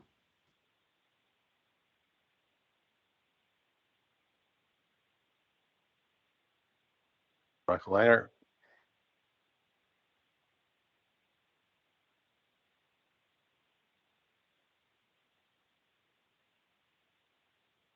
All right. Thank you, everybody. Can move on to the next agenda item. All right. So next up, recommendation 7, we are at health engagement hubs for people who use drugs. And Emily was going to present on that. Thank you. Hey everyone, this is Emily Hirio from the Department of Health. I've been part of the group that wanted to advance this recommendation, so I was asked to share a little bit about it. I think we've talked about it before, so I'll just try to be brief and note, that we know people who use drugs, and particularly people who use illicit drugs and inject drugs experience significant health disparities compared with the general population. And also report really significant experiences of stigma and barriers to healthcare access, including things like sobriety requirements, judgment, and then sort of situational barriers like appointment times and times that are not aligned with the way people are living their lives in terms of meeting their needs and being able to access care.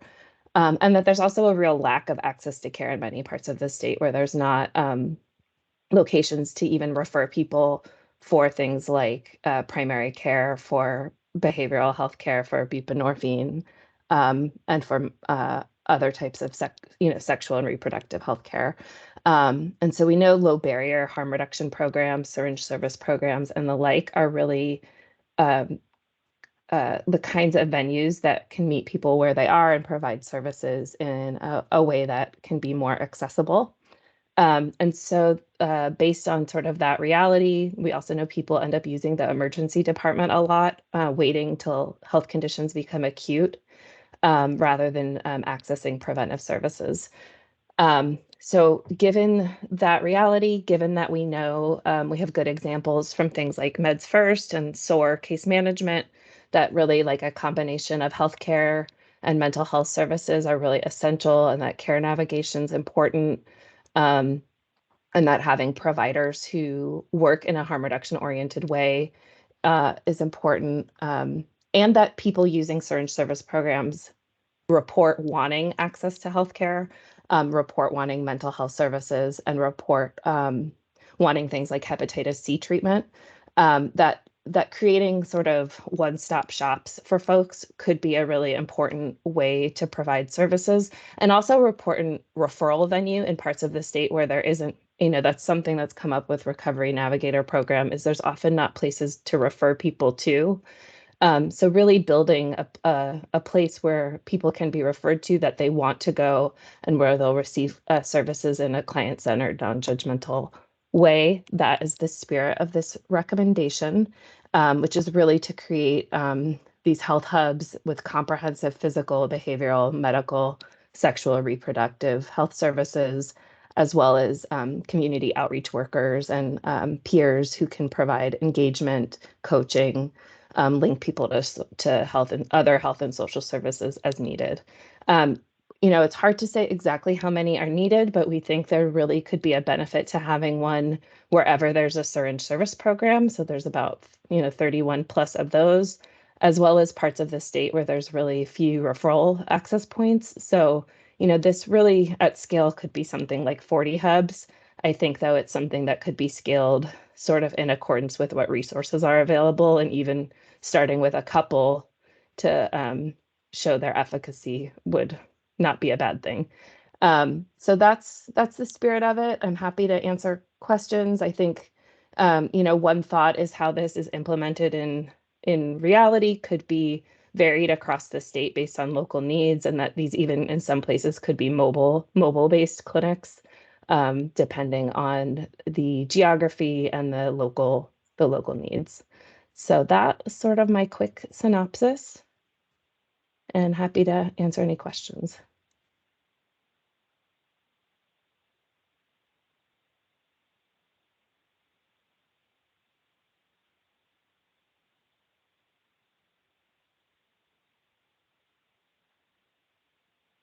Questions for Emily?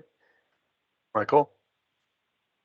Yeah, Emily, I'll ask a similar question I asked Tim earlier about the youth. I see that there's youth referred here under 18, and I see young adults referred to. could you clarify what would be available for individuals under the age of 18? Would they have access to naloxone, access to medications for MOUD medications? Are there other, would the supplies be available under 18 in this proposal? So the group did not address that, Michael, and I really think that would be a decision best left to the implementing partners. So if there was money made available for this, I think whoever's running the program should consider that question, in my opinion. I think that might vary by location, what's politically acceptable. But, you know, there's no barrier to accessing naloxone for young people now. So I don't know why, you know, we wouldn't want to create a new barrier that doesn't currently exist. I couldn't agree more. So thank you for that. I just trying to clarify if the recommendation was specific. It doesn't sound like it is. So thank you. All right, Caleb. Yeah, I don't think the recommendation is specific about age. I think it's inclusive. And I will mention that there's a low barrier buprenorphine model in Seattle run by a combination of Ryther, Kaiser, and youth care that involves actually a very much of an outreach model. It's really difficult to scale, but that the need is unbelievable among adolescents. And we just ran the data last week. 75% of opiate deaths for those under 30 involve fentanyl. So I agree with you that the need is tremendous, and harm reduction as a front door that's welcoming. There's something, harm reduction is what everybody wants who uses substances. Some people are prepared to start talking about stopping or reducing or having harm reduction on their use, but everybody wants harm reduction interactions, and many want the supply. So that's really what this is predicated upon, is creating that front door that everybody would want to have access to. And that would include adolescents as well, and figuring out how to do that. And then just, I could not have asked for a more wonderful description of this, Emily. Thank you. And I think to share with folks, we've been doing this since 2016 in iterations across Washington state. And so we already have done this 7-8 times in the state. And this really is trying to push and try to make this a scaled up statewide complement to the existing systems that are out there, as we have an 80% treatment gap and a very large harm reduction gap as well. And we think this can meet both of those. So I just want to put that out there for context. Thanks. Thank you, Malika. I just wanted to re-bring up what Caleb mentioned earlier, that, I mean, and I think that a lot of people know but don't think about a lot of times, is that you can get care, you can sign for yourself to receive care at 13. And I think that in the numbers that you just said about youth needing access to buprenorphine in Seattle area are astounding, let alone the rest of the state. People cannot get access for youth oftentimes to bup. They're having to, I know of a situation just, you know, anecdotally, somebody in Pacific County has to bring their child all the way up to King County in order to get access. Like, that's crazy. And if we have an opportunity to lower those barriers and keep people alive, and I'd also like to mention that PrEP, you can get access to that at 14. So if we're looking for some numbers, we already have practice in the state that could help guide that.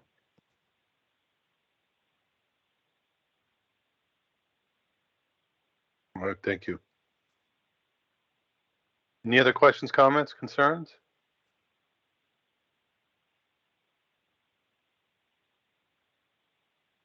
Okay, we're ready to vote.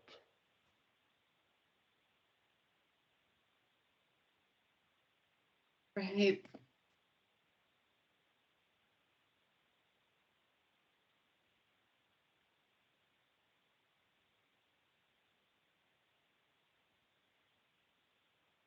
So if you were in favor of adding this recommendation to the plan, go ahead and raise your hand now.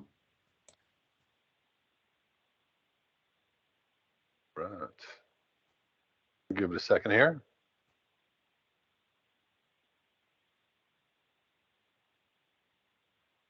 All right, we have Julian Saucier, Caleb Bantagreen, Theresa Atkinson, Malika Lamont, Amber Daniel, Kevin Ballard, Sherry Candelario, Sarah Malfi Klein, Hunter McKim, Alexi Orr, and Brandy Flood. All right, thank you. Hands down.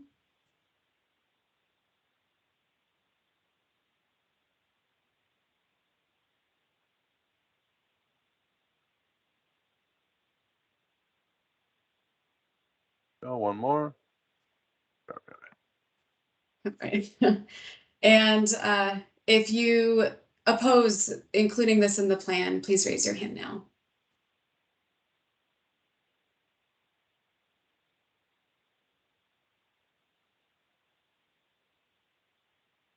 See zero.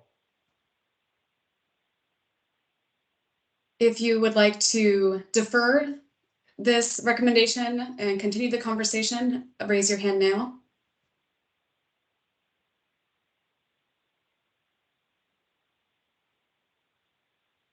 No one. And if you are abstaining from this vote, please raise your hand now. Michael Langer.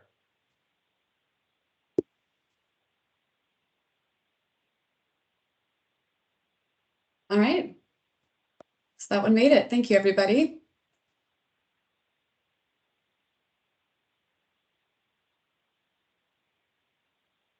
And Okay. next, yeah, sorry, go ahead, Blake. So we are up against a break now, are we not? Yeah, it's break time, and we We're a little ahead are of quite a bit schedule. ahead of Yeah. schedule, so that's great news. You want to come back? It's 1:53 right now. You want to come back? We have the break scheduled for 25 minutes. Do we want to come back at 2:20? It was a Michael? 15-minute break, but we can Oh. break until whenever. I mean, no later than the original break schedule, but how about 20 minutes? 20 minutes works. Okay, come back at 2:15. Thank you.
Okay, folks, it's 12:15.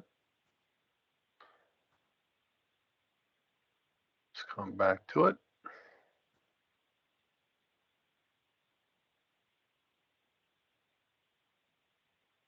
Okay, we are on recommendation number 8, education and employment support from the Recovery Support Services subgroup.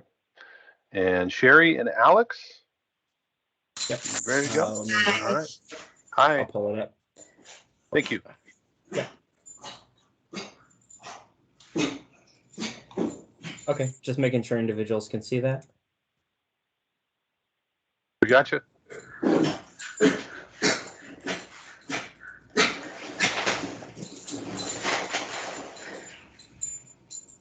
Okay, go ahead, Sherry.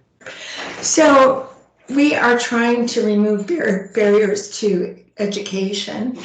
And when we had discussion at RSS, we realized that some of the biggest barriers were lack of availability in parts of the state. But the other issue was just even having funding for childcare, for a driver's license, just for peripherals for somebody in recovery who really doesn't have the funding to move their education forward.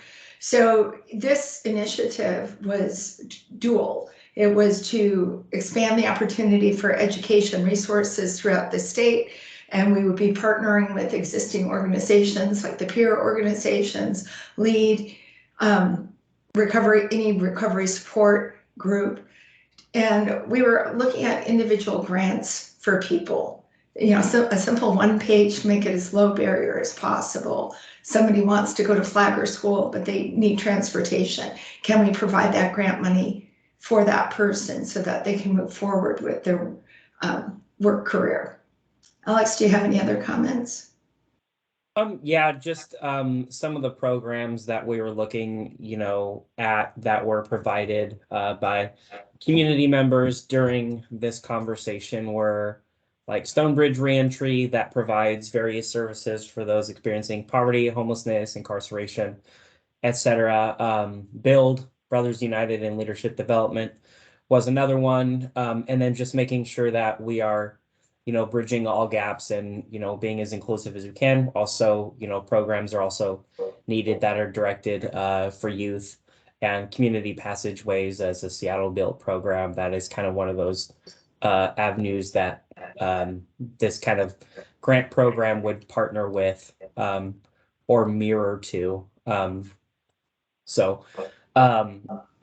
would also include collaboration with other existing resources like HCA's Foundations and Community Supports Team, and just essentially working out a grant program to, try and reduce as many barriers that hinder people's successes, and that's inclusive, like I said, of adults, those facing, mental health, mental illness, substance use, justice impacted individuals. So yeah. And just to kind of help inform this, just because it was her idea, Amber, is there anything else you'd like to throw in here if you're present? Yeah, I almost wish you would have said family wage instead of livable wage, because those jobs that provide a wage that can support a family are a lot different than the wage that you could just live off of yourself. And those are the kind of training programs that aren't widely available to everybody. So that's the only thing that I see. And also there's no mention here of anything that says that people who are like non-custodial parents or people who don't necessarily qualify for other programs are people who would benefit from this. Adults, single adults, or parents that have been deemed as the non-custodial parent are the ones that are, I feel like, being hit the hardest when it comes to where the resources are to help them get on their feet and take care of their families. There's a lot of, not enough, granted, but there are a lot more resources for people who have custody of their children, or people that fall into that category where they are able to receive other benefits. So I feel like this is kind of a recommendation that aims to fill that gap.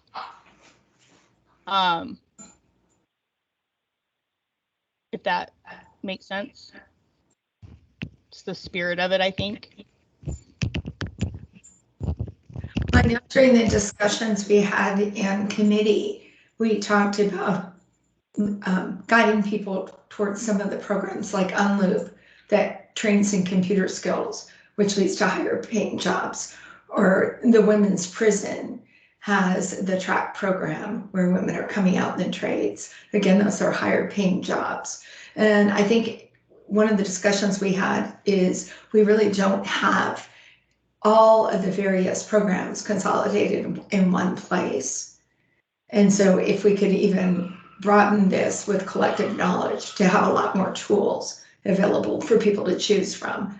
But the overall was, can we provide those stopgap funding for people who need retraining in recovery, who need any type of financial support? And I hear what you're saying, Amber.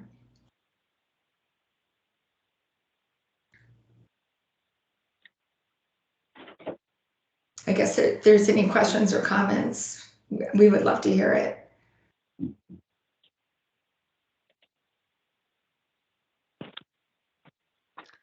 Michael. Yeah, thank you, Blake. And thank you, committee, for bringing this forward. Just a couple questions, maybe for clarification. The money isn't a really large amount. It's like 440 or 220,000 or 440,000 or something for the biennium. I'm trying to, I guess, clarify what the expectation is in terms of if these monies were made available to help folks in recovery with job skills and job retraining if necessary. Was there thought given about who those grants would go to? Would they go to the community colleges? Would they go to, at one organization that would help in terms of paying for the education if individuals came forward? So that's one question. And maybe there's not, but if there was any background as to how you saw implementation happening. And then the other one I saw here was, it says the recommendation creating a grant program to build and sustain community-based mental health providers to expand availability of these types of programs.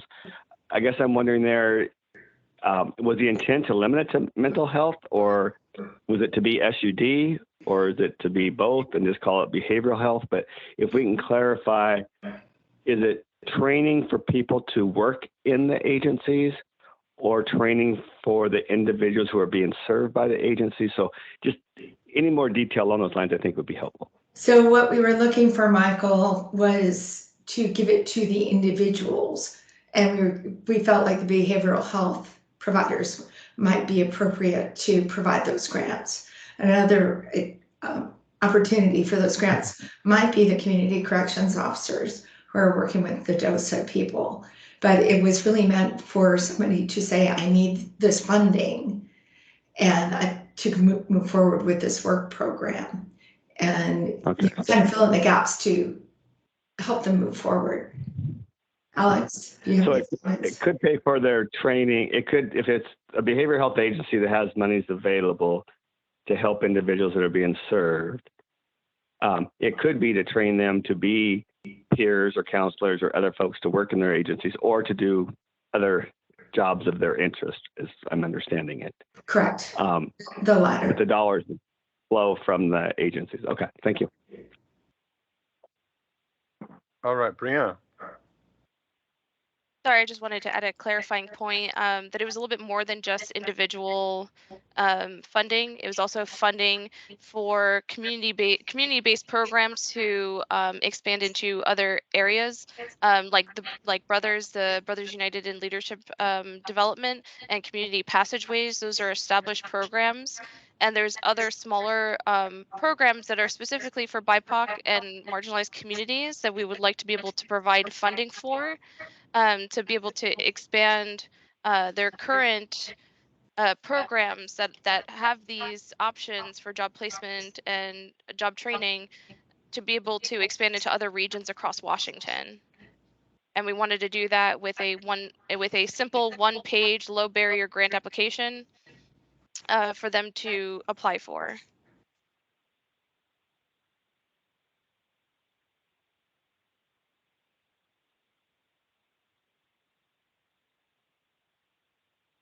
All right, thank you. Any other questions, comments, concerns? So just to clarify, these would be grants that would be basically referrals for these grants. And that would be given by community-based providers or put in by community-based providers to then be directed to individuals' needs. So it's both, Amber. We're providing to the community groups to expand into other regions across Washington, and also providing those individualized for the individual people to cover all those additional expenses like childcare, like driver's license testing, transportation, and all the other components that go along with job training.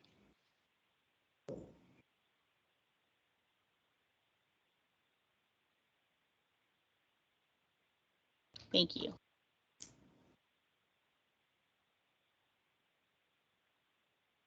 Okay, any other last call for comments? Any comments? All right, Michelle.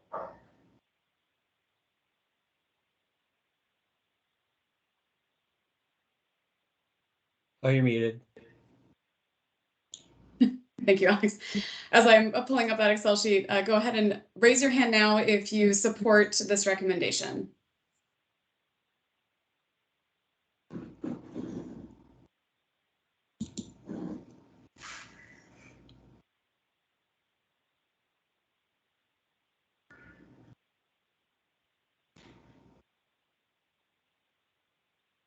Okay. We have Caleb Banta-Green, Julian Saucier, Amber Daniel, Alexi Orr, Malika Lamont, Kevin Ballard, Shara Candelario, and Brandy Flood. 8. For that, great. Thank you. Hands down, please.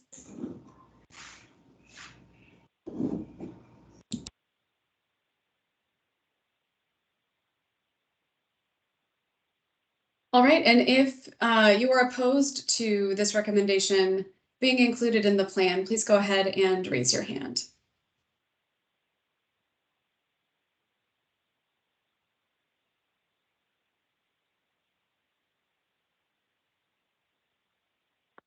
Let's see, 0. 0.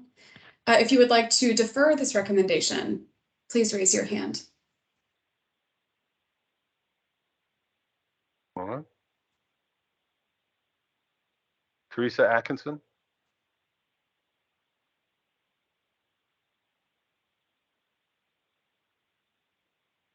All right, and if you would like to abstain from this vote, please raise your hand.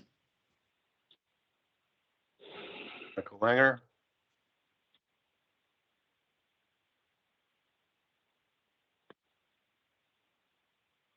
All right, it's got 80% yes. Thanks, everybody. Hey, Blake. Yes. Michelle, if I might just say, I am really pleased with the employment piece coming forward. I'm glad it's there. I will just say for a note that with the amount that was asked for on this particular proposal, I think that given the scope that people wanted to reach, expand programs to other parts of the state and do individual things and work with providers, I think that it'd have to be scalable. but as it is now, I don't know how much of that it could cover with that amount. So just, we can move on. I don't think we have to stop here, other than to say, I think we'd probably need another 0 or 2 after that to really get statewide in some of these efforts. But love the idea. So thank you. Yeah, I see Caleb brings up a good technical point there. Not really voting if you're abstaining. Yeah, all right, cool. Thank you. All right. We are at recommendation 9. Again, Sherry and Alex.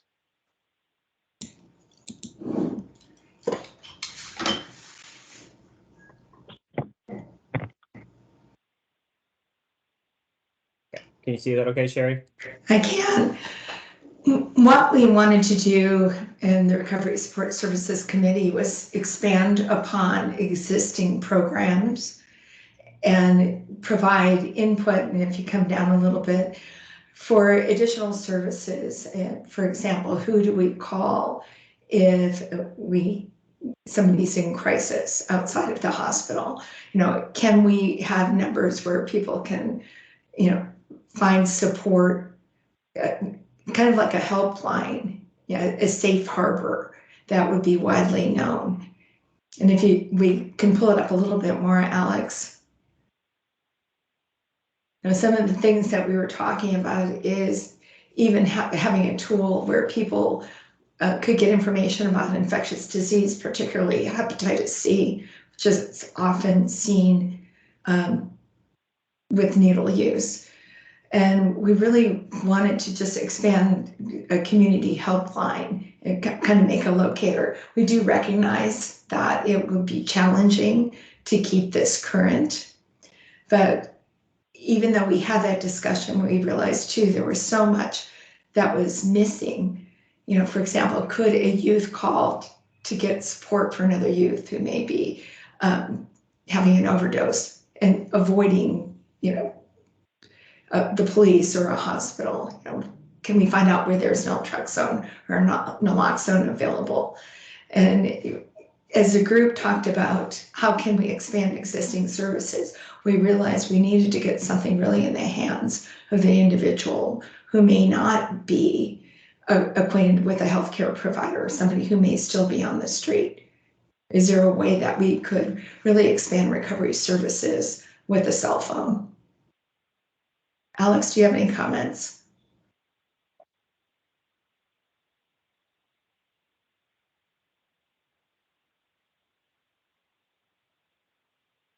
I think I can help a little bit here.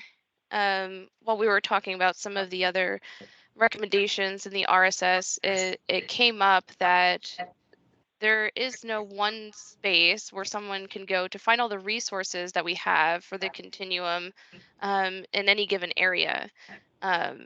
Various regions have different resources. We have many different resources, and the ask was, well, is there a way that they can all be in one place that's easy to access and is low barrier? And so internally at HCA, we were also having that same discussion, and so we kind of combined the minds. And this is a proposal to build pathways from the various data tables that are currently there and build them into one system, like the MOED locator, to make it more robust.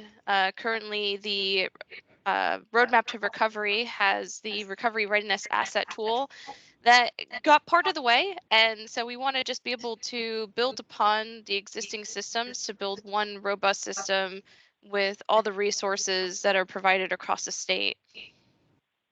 And there was additions made by, I think it was Caleb and Sarah, talking about, and it was we included it here to ensure that the data streams are updated regularly through legislative mandates to make sure that the information is up to date as possible. Sarah included the buprenorphine provider locator that we can also pull data from to add more locations for services. There was also a call for, can you scroll up just a little bit, Alex? campaigning and advertising the recovery helpline to provide more education to the public on what these tools can do for them, and indicating that it's not a crisis line, it's to help individuals who are seeking services get to the services that are right for them. I'll take questions and then we can continue. Caleb?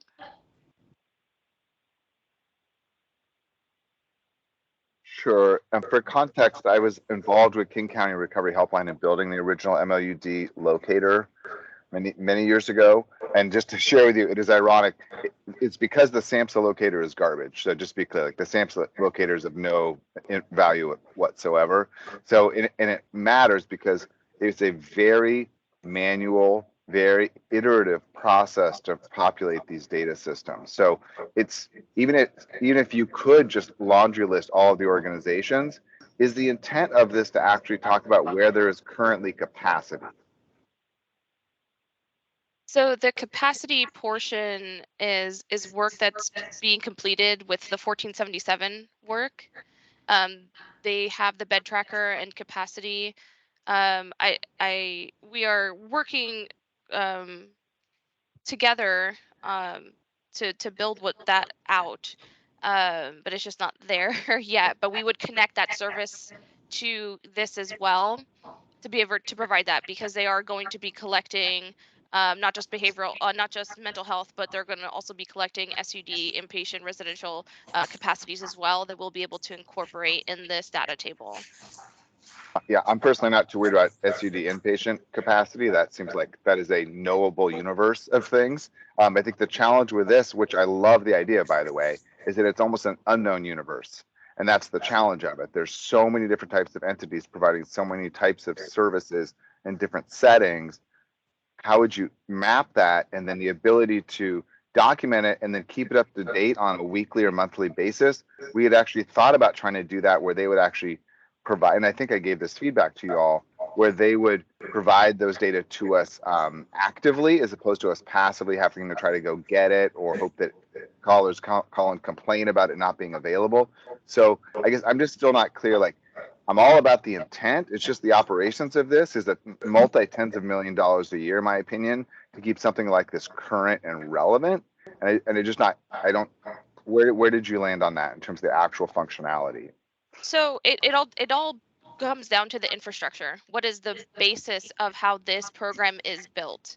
And the basis of how it will be built is pipelines directly to the data. And so there'll be pipelines built directly to the various data tables that will feed in live, like directly to this program. Now, again, it would have to be reinforced, like with you said, with the legislative mandates that all these providers keep their information up to date.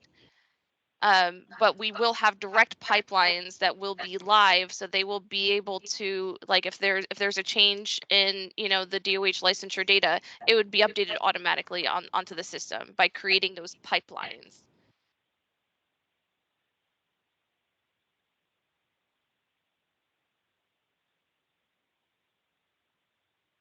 Does that help a little bit? It sounds good. I just don't think that's possible, and I think it's going to cost at least 10 times that much. That's my concern. So we've had initial discussions here internally, and we've had discussions with various different programs like Atlas Shatterproof and Third Horizons for the recovery readiness asset tool, and it actually won't be that as expensive as it seems. The pipelines are pretty easy to build as long as we have the right permissions. And that's basically, it's more of it's more of a like a political component than it is a funding component to create those pipelines. Is having them grant us the access to their information. But again, most of the time we already have most of this information and we can get it easily. We just have to create those contracts and those permissions. So it's not as expensive as it might seem.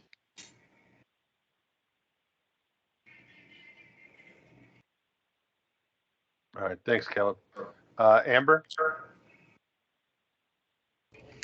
I guess I'm a little confused at how this is going to be implemented, if it's going to be an app or if it's going to be a website or both. Yeah, it'll have an app function, it'll be a website, and it'll also be available to the operators for the recovery helpline so that you can call in and they'll be able to find locations for you. So we're trying to make this as accessible as possible. Okay. And would there be a function on this app or website for a person to talk to somebody live? Not at this time, but that would be something we would love to look into for the future iterations of this program. And then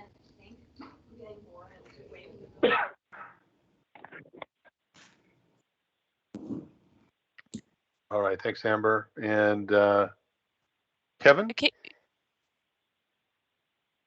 Thank you. I've commented on one of the pieces of this a couple times. Very intrigued. I think it'll be a great tool for people. But if you go down to concerns and considerations, I believe that concern and consideration is juxtapositioned. Because my concern originally was hearing that a lot of the providers, when people look for them, their billing address shows up, the billing location shows up. So I think if you switch that language around from displaying accurate information regarding service location for providers as opposed to billing location, that would make that statement accurate as a concern that I've levied at least 2 or 3 times regarding this this tool. Thank you, Kevin. No, thank you, Kevin, and that's why we incorporated it in here. I know that this has been a ongoing discussion, especially in the roadmap to recovery. But the programs that I've talked to are pretty confident that we can set up a quality assurance process that'll help with this system. And so I'm going to defer to them for their expertise, but that's the information that I received from them. Thank you. All right, and Caleb, you want to speak again? All right, Amber? Oh, I may have just answered my own question where it talks about Medicaid and Provider One data. So I'm assuming it's going to list which places take state insurance as well. Correct. Yes. You'll be able to search by insurance provider. Okay. Dope. Thanks. Okay, any other questions, comments, concerns?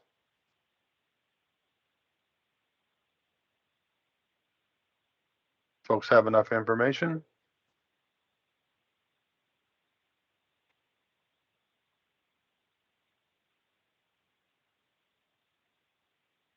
All right, Michelle, should we vote?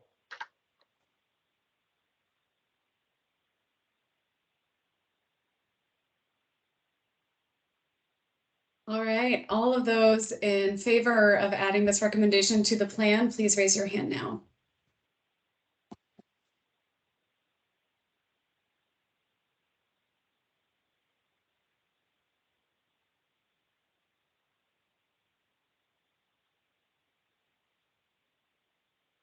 Okay. Give it one more second here.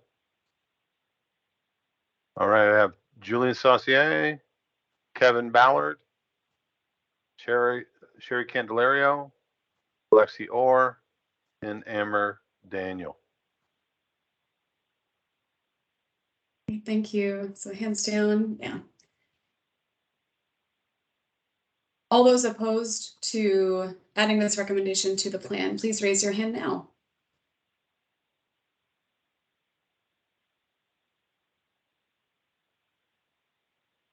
See 0. And if you would like to defer this recommendation, please raise your hand.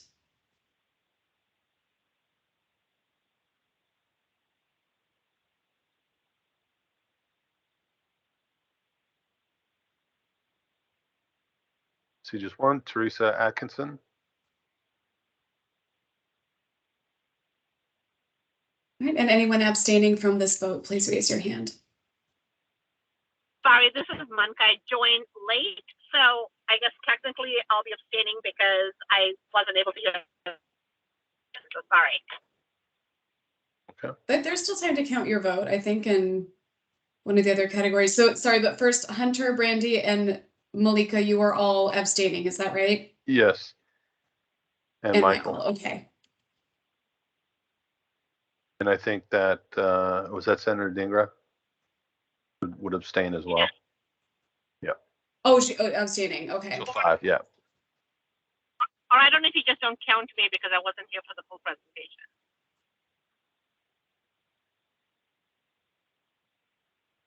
I think we're good.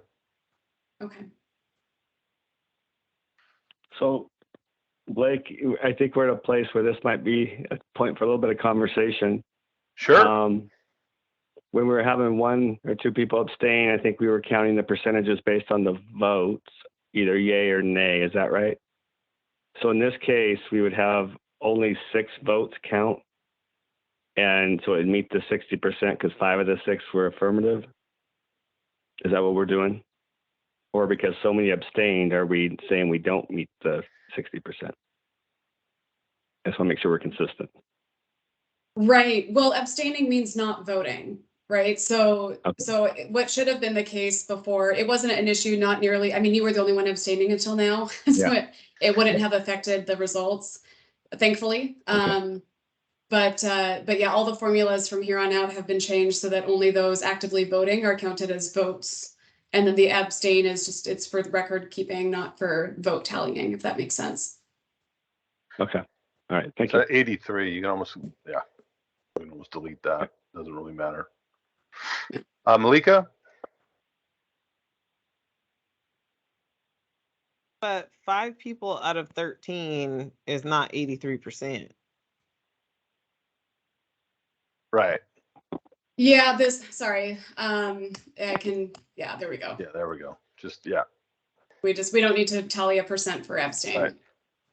It's not a vote.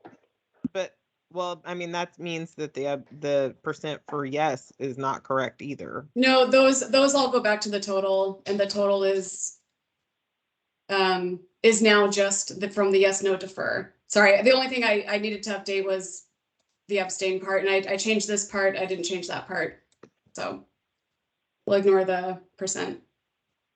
Okay, but okay, only 6 people voted, so.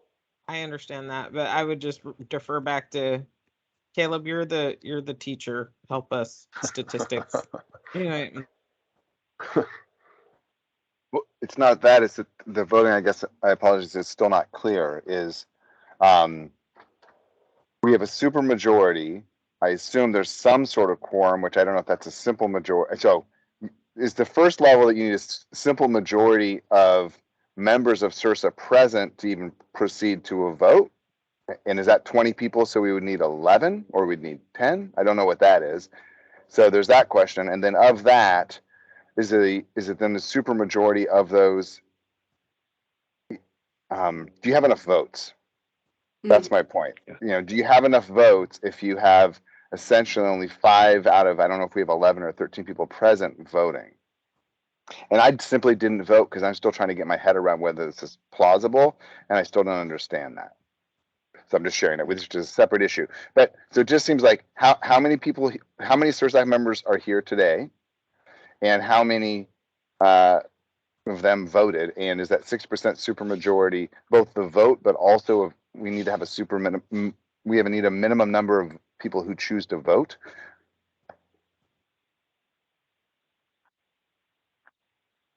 Well, and that's why I kind of paused this here, Caleb, because I think we had said, well, the last meeting the question came up, is it a percentage, is it 60% of the people participating in the meeting or not? And we said yes, it was 60% of the people participating in the meeting. Now these numbers are getting pretty small on this particular vote. If we've gone like we've gone today, it's been counting 60% of those that voted yes or no or deferred. This one, we're down to 5 people voting yes, 0 no, 1 deferred, but we have 5 abstaining and at least 1, maybe there's others that didn't vote at all. And if we stay on the same path we've been on, and then we're we move along and we've gotten over 60%. It's interesting. I would give us that. I don't know. Do we know the number of SURSAC members that are on right now, Michelle? No, I heard from several people that they would be in and out of the meeting, so we don't have, like a steady number of folks that are present. We could see right now how many SURSAC members are present if folks wanted to raise their hand for a count right now, but that number will fluctuate throughout the meeting. Right. Well, we can all see this together. It looks like you want to go ahead and raise hands. We can do that quick. Let's raise hands.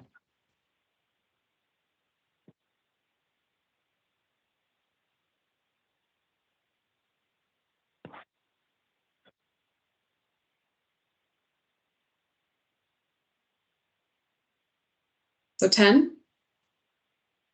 10. We have a couple more. Yeah, there we go. 10. Yeah, again, raise your hand if you are a member of SURSAC committee. Oh yeah, Amber. Yeah, I don't know if Amber, she's present or not, but Amber is hands down. Amber.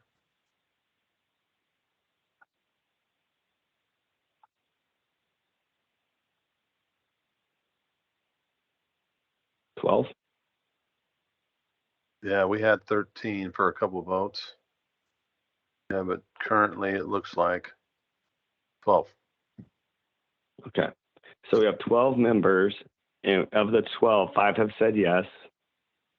1 is deferred, 5 have abstained, and then 1 didn't vote, I guess. That gets us to our 12. As it stands, if we practice how we've been going today, this would pass on. Are there any questions before we move on? Would folks want to revote based on that information? Do you feel comfortable with where you're at now?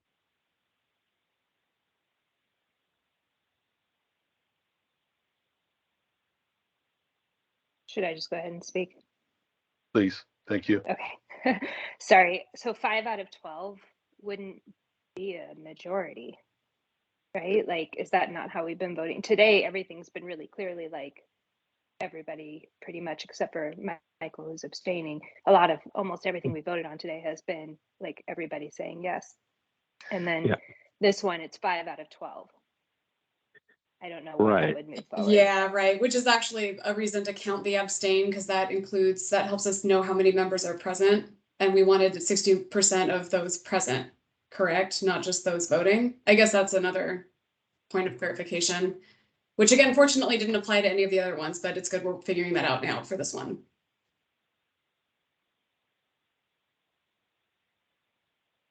Is there any information that could be provided that would maybe have people move from abstaining to one of the others? I mean, that's another thing. The dollar amounts on a few of these, I think are, some are scalable, some it's going to take more work on. Caleb's called into question the dollars on this one. Is that really enough to do to meet the vision of this? I think additional work is going to need to be done. What we heard from staff is that in some respects, this could be done with some of the information we're hearing, but it's going to take further examination. So any thoughts on this? Senator Dinger looks like her hand's up. Yeah. I'll just say, because I came in towards the end, I had to abstain because I wasn't able to attend the whole presentation. So it's kind of weird for me to abstain since I was not in a position to vote because of my schedule. So I'm almost wondering whether I should not be counted for this vote because I wasn't here from the beginning. And if the others are the same vote, then we have a different percentage that we're working with.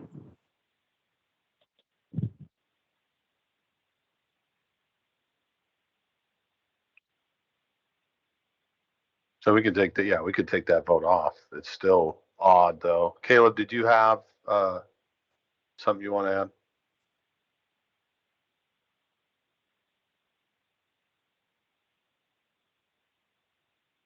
add? Theresa?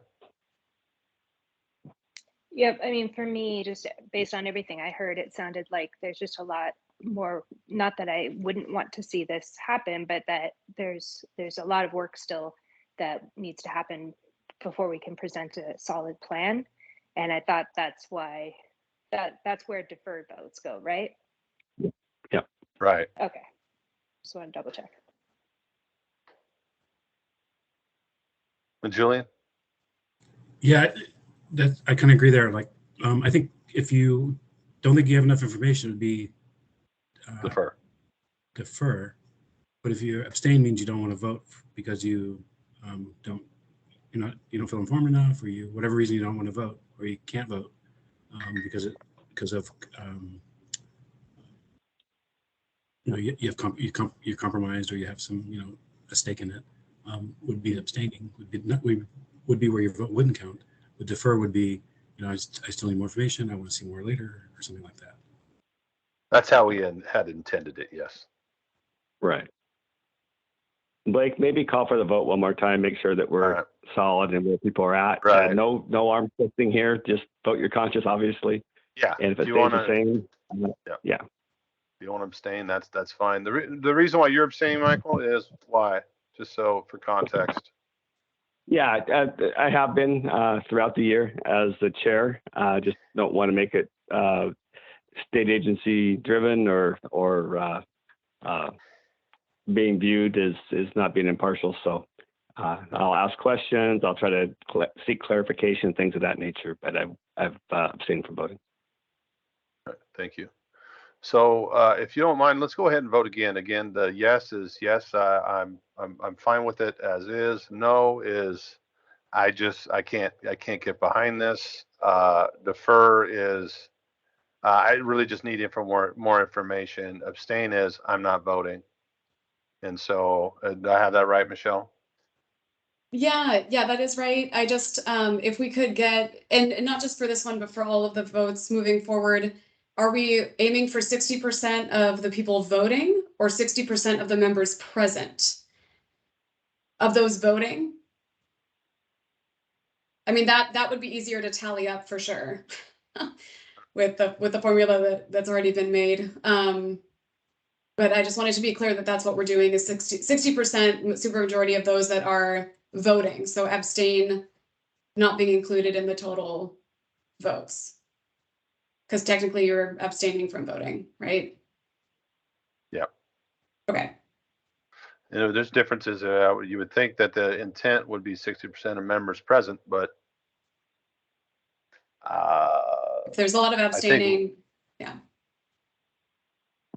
Then what do we do with that? I guess is the question. Julian, did we miss? Did I miss your comment there? Sorry about that. No, I'm good. Okay, thanks.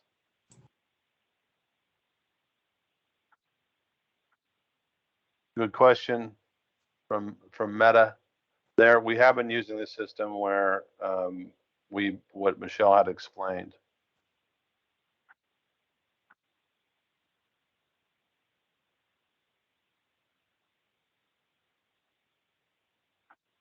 I think if I'm understanding Meta, your question, yes, the folks that are present here, we're talking about the choice going forward on the voting of the members here. So, Michael, this may be your call. Yeah, I would say for consistency, we stay with voting members, encouraging people to vote if you're so interested. If somebody want to put a counterpoint out there and say, we'll take 60% of the people that are here, then I think we would need to just look back and make sure we would still be in the same spot as we are right now. But if there's no arguments one way or the other, let's stay consistent with those voting and move on.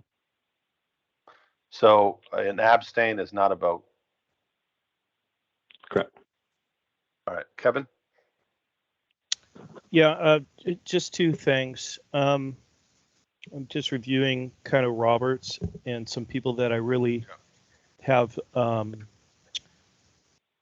very big confidence in with regards to how to conduct these types of votes. Abstentions are not counted, so it's the yeses or noes that are going to be counted for the purposes of whether this passes or not.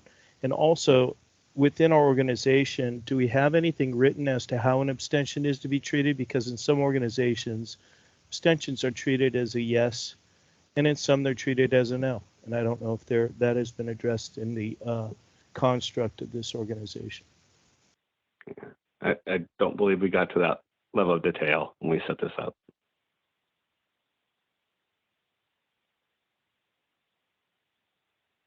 So as we had said before, just so we can move on from this, yes is a vote for yes, no is a vote for no.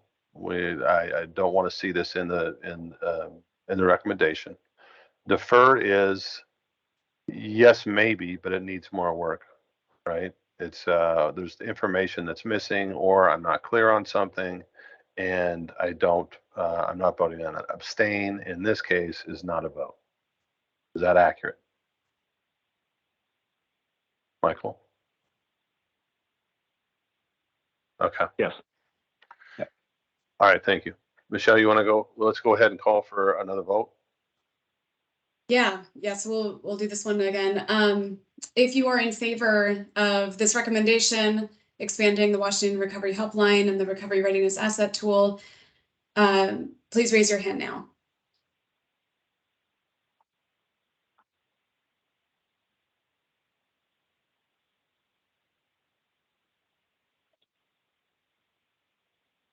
All right. We have Kevin Ballard, Sherry Candelario, Amber Daniel, and Julian Saucier. Okay, thank you. Hands down, please. If you would not like to include this in the plan, if you oppose this recommendation, please raise your hand now.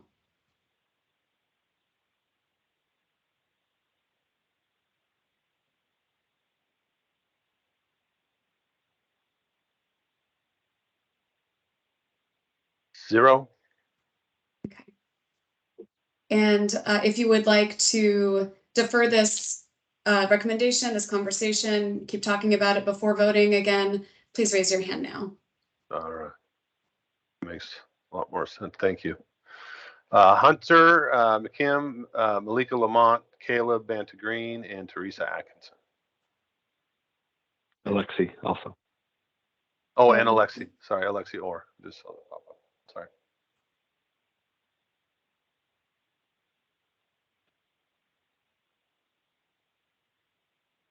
Great, thank you. Hands down.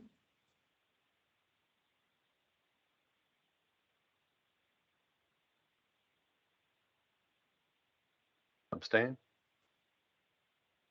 Yeah, Alexi, I'm putting your hand down. Yep. All right. So Sorry anyone about who would that. like to, yeah, anyone who would like to abstain from voting on this recommendation, please raise your hand. All right, Michael Lang or Brandy Flood. Anyone else?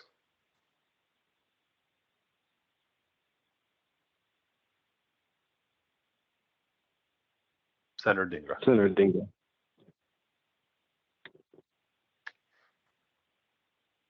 Okay. Michelle, sorry. Yeah. All right, great. Thank you, everybody. So when we defer, can you explain that process to us, please? So, thank you. Yeah, so this will, since we didn't reach supermajority for the yes votes, this will not go into the plan that that Brianna will be submitting this year.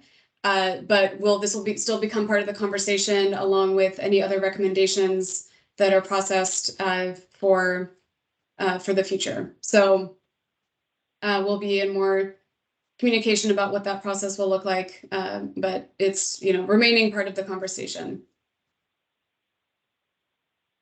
Okay, thank you. Yeah. All right, let's move on to the next.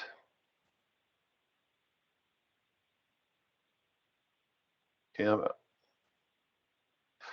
So, question out there. So Caleb said, I assumed we'd revote that next Monday.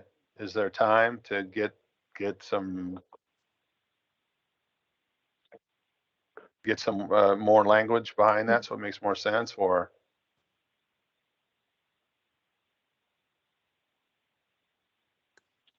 we're just going to Michelle, I have a defer next response. Sunday? I don't want to get ahead of you here. Yeah, go ahead, My Michael. understanding was that my understanding is that we were voting on these today.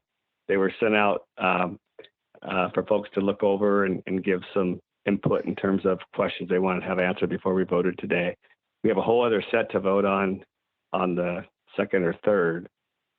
And in order to send them back to a committee that may not be set to meet again, and then have them sent out in time for people to review before the meeting, that it isn't a weekend.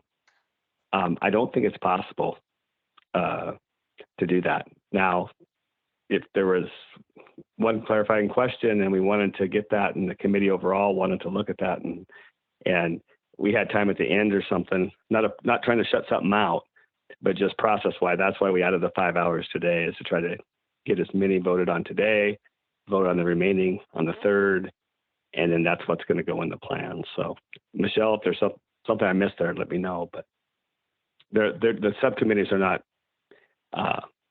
set to meet between this meeting and the 3rd. Is that right? Yeah, that is right. So if the subcommittee was willing to meet when they're not scheduled to meet and to process any feedback, if folks are willing to provide feedback and we have time on the 3rd, I mean, all those things would need to line up and then we could vote on this one again. But as it stands, that's not part of the plan. So it's possible, but we'd have to work it out. Alex, did you have a comment? Just that, I mean, for an hour tomorrow, I'm sure some of it was already dedicated, but we had a pre-scheduled ad hoc for tomorrow for RSS subcommittee members, if that sways anything. Just thought I'd throw that out there just so you can make the informed decision. Yeah, I think it was for tomorrow at 1 to 2 p.m. Right. Because that's for the second batch recommendations, Yes. right? But we could just put this one in there. No. If you think we can swing it, like I said, just wanted you to be completely as informed, just so you can make that the most educated decision. Yeah, so I just want to invite all those who voted to defer this recommendation, if you could provide your questions and comments for it. Whatever the conversation you want to have on it, send that to the subcommittee members. So they can try to integrate that. That is still possible at this point. But if you were looking for longer conversations within the committee, we may not have time for that on the 3rd. So I guess we'll see where it goes, but the sooner the better for providing that feedback on that recommendation. Okay. All right, thank you. All right. Can we, Blake, just to be clear, not move on quite yet. It Yeah. sounds like there may be an opportunity, but those on this call would need to take some action. So can we put in the chat who they would need to send their concerns and questions to? And the time, like they would have to have them in by 9 o'clock tomorrow morning or something to make it into that committee. Whatever whoever the who is and whatever the time is, let's put that in chat. And if we don't hear anything, then it's kind of a moot point. If we hear something and the committee thinks they can answer it in a very short turn, then we'll try to get it on the calendar for next week. So. All right, thank you. Okay, if we're ready to move on, we are at, where are we at? 10, recommendation 10? Yeah, I think that's it. All right.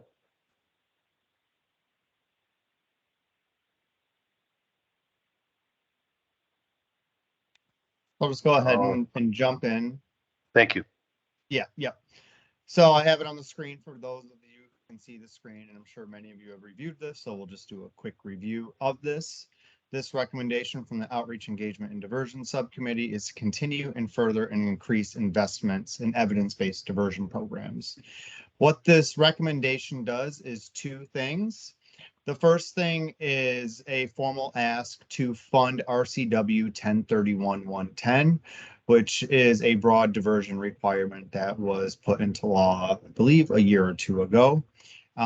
There are defined diversion locations for law enforcement. Unfortunately, this was not funded, so the ask within this recommendation is to fund the diversion components within 1031-110. In addition to that, there is an ask to make these services available in all regions within Washington state. And then lastly, this bill also requires continued investment and expansion of the Recovery Navigator program, LEAD programs, and arrest and jail alternatives. I had adjust in my head. Arrest and jail alternative programs. There are one concern that was expressed that money would continue to flow to programs without a system for accountability around outcomes, and that money should be withheld if the programs are not generating desired results. And again, that was the outlier and not the that was the exception and not the rule amongst the deliberations during this recommendation. Here is the funding requested. This recommendation would add $25 million to the current $20 million already receiving for the Recovery Navigator program. And then in addition, that would also address the arrest and jail alternatives and LEAD expansion. So again, this recommendation is to fully fund RCW 1031-110 and also continue and expand investment into the Recovery Navigator program, arrest and jail alternatives, and LEAD sites.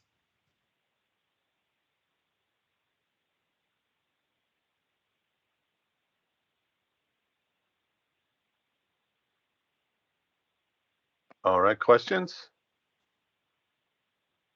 Comments, concerns?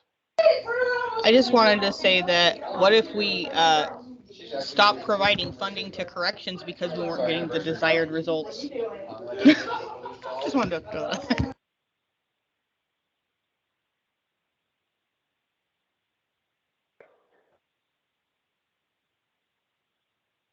Okay, anybody else?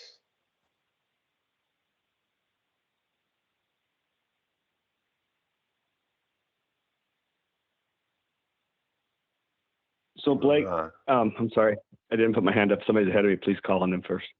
No, you good. Okay. I'm looking at the language above. Again, just my role here today, clarify a few things. It says that there's a list of services here from crisis state to triage facilities, mobile crisis response. And then in addition, these services should be made available in all regions, and it lists out a host of programs. And so then we get towards the bottom, and it feels like the funding is focused on Recovery Navigator and arrest and jail alternatives. So was the intent to fund some of those other strategies at scale also, or the two that were mentioned at the end?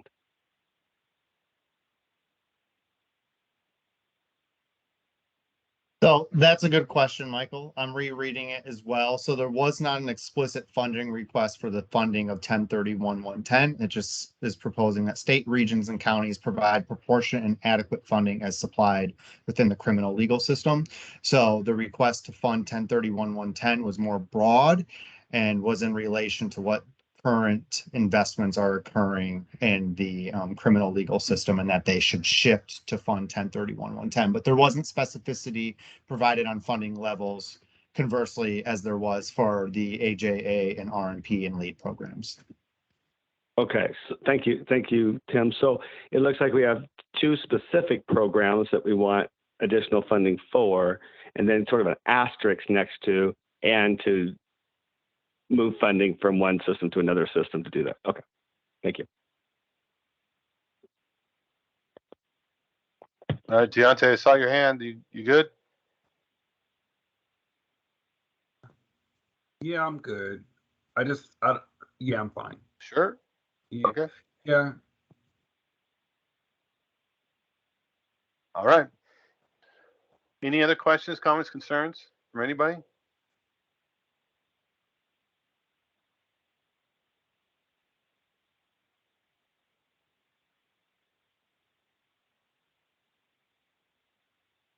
Okay. Let's move to vote.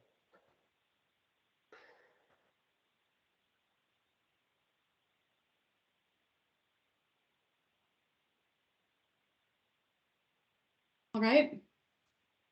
Oh, I'm sorry, that is the wrong one. Here we go. Here we are. So all those in favor of approving this recommendation for the plan, please go ahead and raise your hand.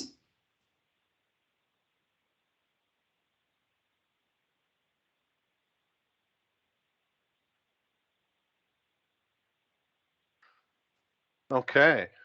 Kevin Ballard, Amber Daniel, Julian Saucier, Brandy Flood, Theresa Atkinson, Senator Dingra, Sherry Candelario, Caleb Banta Green, Sarah Melfi Klein, Hunter McKim, Alexi Orr, Addie Adwell, and Malika Lamont. Great, thank you. Hands down, please.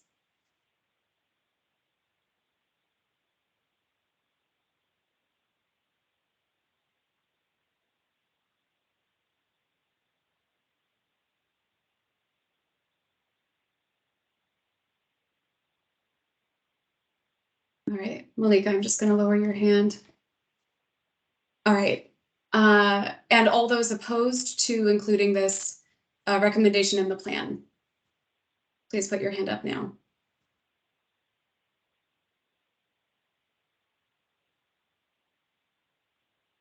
Zero.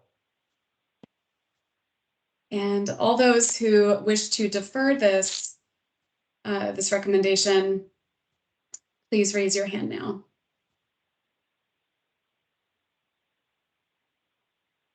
Zero. And anyone who is abstaining from this vote, please go ahead and raise your hand. Michael Langer.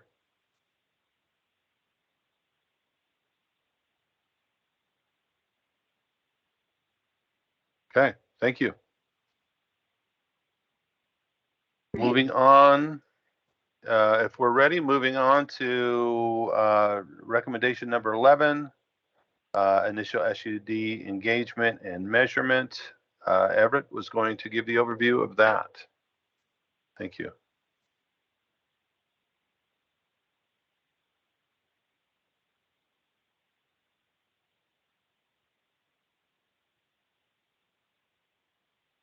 We see Everett.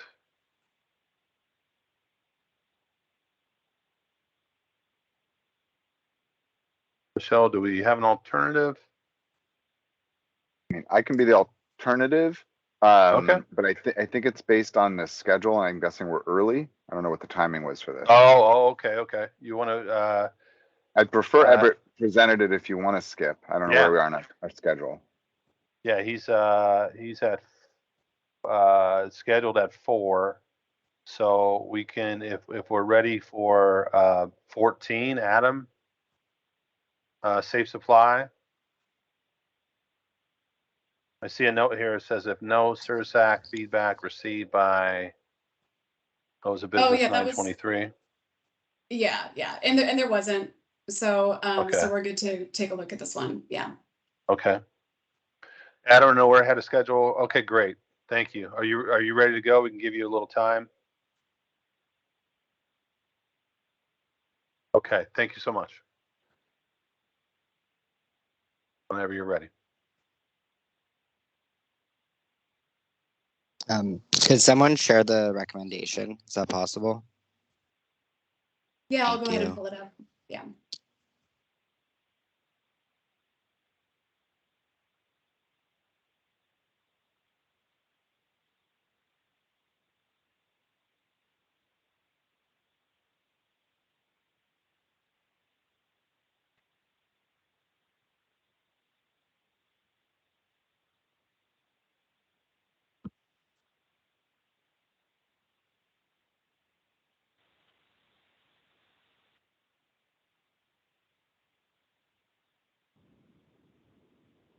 All right, thank you.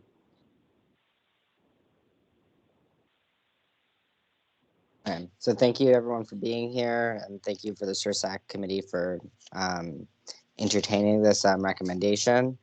So this recommendation is to assemble a statewide work group to make recommendations on a framework for a safe supply for inclusion in Washington State's Substance Recovery Services Plan to provide a regulated, tested supply of controlled substances to individuals at risk of drug overdose. The work group should center people who use drugs with lived and living experience and who have lost loved ones. This work group should consider values of 1, non-commercialization, and 2, alternative lawful income sources for people who have been trapped in the illicit distribution economy and can be displaced by a safe supply program to prevent potential unintended consequences that would disadvantage communities most impacted.